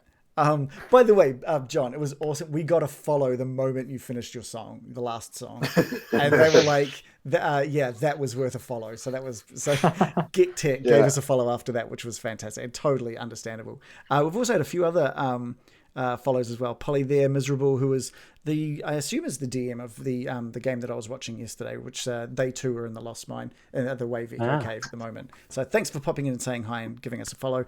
Asylum as well, and Geek Tech, obviously, which was great. And of course, and we got that fantastic cheer to get me dancing. to get. Well, it wasn't me worth dancing. it. It was Barry dancing, wasn't it? If that's all it takes to get you dancing as a zombie, then I mean, we should be getting more cheers more often. Load up the bits account. I mean, he specifically gave up giving an inspiration point, so I kind of was like, you know, why not? Why not? There's a reason to cheer rather than just bringing Billy along. yeah. Maybe we can bring in. No, I don't want to do that. Pay to have NPCs do stupid shit. I don't want it to. This is a dangerous. slippery slope, right? It really is. It really is. It really is. Come on, how much will you do for a bit of coin? Yeah, not much. Not much. The next one is Tiny Dancer, Oh, nice. my next song. And just to really make this painful for everybody, we're taking a week off next week because Oh, yeah, we are too. No, because sick. Sig is disappearing for a week. So maybe we can have a chat. We can have a chat and decide what we're going to do there. Because I thought you were going to be closer to possibly the end of best laid plans. You get so hopeful. Yeah. Like you plan so much and then we go I know. left. And I you're plan planning so outside, right, much, like- and then you go like fishing for zombies. We did. Fairy Blue Elf said we ran without Loris, and we did because it was like multiple sessions that we could bring someone in. I don't want to bring someone in to just inhabit Sig for a session. So I don't know. We'll have a chat. Maybe if we do continue, then maybe it can be Sig can be group controlled or something. We can figure something out. Well, when you load up next week, it'll be like TPK. Thanks everyone. Bye. Yeah, I mean, yeah, it doesn't really we're matter. practically we're close to that right now, anyway, right? Like another one of those fireballs, we're all pretty much fucked. Yeah. I want to point out, strategy-wise, healing yourself mid-battle is generally not worth a wasted turn because you should be trying to do damage because the best defense is a good offense. If you'd all been able to do a ranged attack on him, maybe he wouldn't have fireballed y'all twice. Oh, Or if American we could heal pissed. ourselves. Sorry, what? More... What's that, DM? I said, oh, American's pissed. No, I'm not pissed. I'm pissed at you now. No. But No, I that mean, has because- real-world consequences. Watch yourself. Someone should stay in his room tonight. Yeah, I've got a bed back there. It's okay. No, I mean, No, I'm just but I thought this is a good time to talk strategy It since is. we're It's a all very going to have good a time. TPK. I would have attacked, but I thought that your friendship thing was working or might work. But I've read it in action. Strategically, we want to have as many actions as possible. So having the most number of people alive actually makes more sense. Healing would only work if you could get back more than you just took, or as much as you just took. Assuming that he can do the same Fireball amount of again. damage. Yeah. Plus, you The can get only into a problem is healing it's- cycle. The only difficulty we have is if we all fail, or if we all fall over like at once, which I think, looking at This the is numbers, true. we're all pretty much 100% by we're yourself. dead. We're all dead. No one can heal. Whereas if we heal up to the point where we're slightly different in healing powers, then someone has an opportunity to bring someone back. And we This need is true. to spread out. Otherwise, I would have launched myself at him pretty much immediately. But I'm on like 11 health points here. If I get even breathed at, I'm dead. Sildar would argue saving his life was worthwhile. I'm sure so that would. Sildar's definitely happy that you. Yeah, you came to definitely his worth rescue. getting him up when he's down. We need Yeah. him. I mean, that made sense. You know, you sacrificed an action to get an action. You know, so that kind Yeah. of that worked out. And After then how next round you close got it's- two people. We find out how easily it is to die. Like if you get hit when you're in a dying state, and then you get one roll, and if you fail it, you're dead. Yeah, I've It's been way there. more dangerous than I initially thought. You know, That is scary, scary thoughts. Oh, really? Oh, as soon as wow. someone If you get hit. drops dead, I think you need to take the first opportunity to stabilize them or Because bring if them they back. get hit again, they literally lose help. Two? Saving. Two. Yeah, two. Yeah, And then they get one chance at rolling. If they fail it, they're dead forever. yeah. It's a one-time, one Very shot. scary stuff. Yeah, Loris has been there, and he wasn't as scared as he probably should have been at the time. yeah, I was there too. No, you're yeah, chilled so- out. You're fine. Yeah. Asylum in the chat saying, was it worth bringing Sildar back since he shot the skull? Totally worth it. Totally That's worth very it. true. Well, we Wow. didn't know that he would do that, but logically, it does make sense that he would Yeah. do that. Because he we only- Just to We only make, delayed killing the skull for a minute, right? To be We fair- have to take him out. yeah, to be fair, even if you had have tried to tell Sildar, he was in the cone of silence. So, Yeah. so Yeah, it He wouldn't still have made heard it it. for Loris it. wouldn't have heard it. No, John, like that was a really The good cone- move. Yeah, that was a good idea. Except for how smart this thing is. That's Does the- it have a high intelligence? Yeah, And he had really I good would- movement. I mean, look at the Yeah. spell he did. Of course, he's got high intelligence. This he guy can is- fly and stuff. I was like, Yeah. he might fly out of it, but I'll try to make it so he at least can't. He has to do his move before he can cast, and then yeah, he's just like, nope, and zipped across the map. And I was Yeah. like, oh, okay, yeah, bye-bye. yeah. How long does that cone of silence last for? It's like a minute. Okay. It's like the whole battle. The whole most of battle, the time, basically. eh? Yeah. It was just like I've been holding back on that for so long, and I was like, oh, cool, like a caster I can use it against. This is like worse than them saving against my vicious mockery every time. Aw. You've had really bad luck It with was some a of good these idea. I'm just gonna stick to things that just happen, like healing people and I was stabbing them. jazzed on my cool lightning as well. spells. That 'Cause I was lightning like, spell oh is really dang, look cool. at that clump of zombies. I'm going to take them all out my next turn. Mm. Nah, I got taken out. Well, you still bladed like heaps of people. You just destroyed Yeah. 2 zombies like that. Yeah, And it's a cool spell. it hangs around, does it not? So you can still give the skull another shot. No, I lost my concentration. Oh, true. gone. Because I've got 5 HP and I'm a burn Damn. victim now. We're all burn victims. We're all literally drooping out of our armor. You know what? Barry might save you all. You never know. Oh God, Barry, you need to do the best striptease you've ever No. done. I was thinking he would like whip his pants off like those Velcro pants, Yes. but the skull had left by that Yeah. point. Oh, Barry dear. was just holding the top of his pants, and then his audience left. That is fantastic. He can get them back. I believe in him. That is fantastic. Yeah. Oh, dude. What a session. That was awesome. Yeah, I enjoyed it. I liked the fishing. I thought the fishing was fantastic. Fishing was good. brilliant. That was really That cool. was fun. Baron, do we have your notes? Shannon, do we have your notes? Oh, well, I I'll always finish forget. them up. Okay. You missed I want to talk about them at the end of every session. Suddenly you need some time. I did that once with someone. Yeah, no, we've forgotten literally every week since. Cool. All right. So we'll have a talk about what's happening next week. Then we'll see what. I'll chat with Reese and see what he's happy with. See if we can come up with some sort of plan.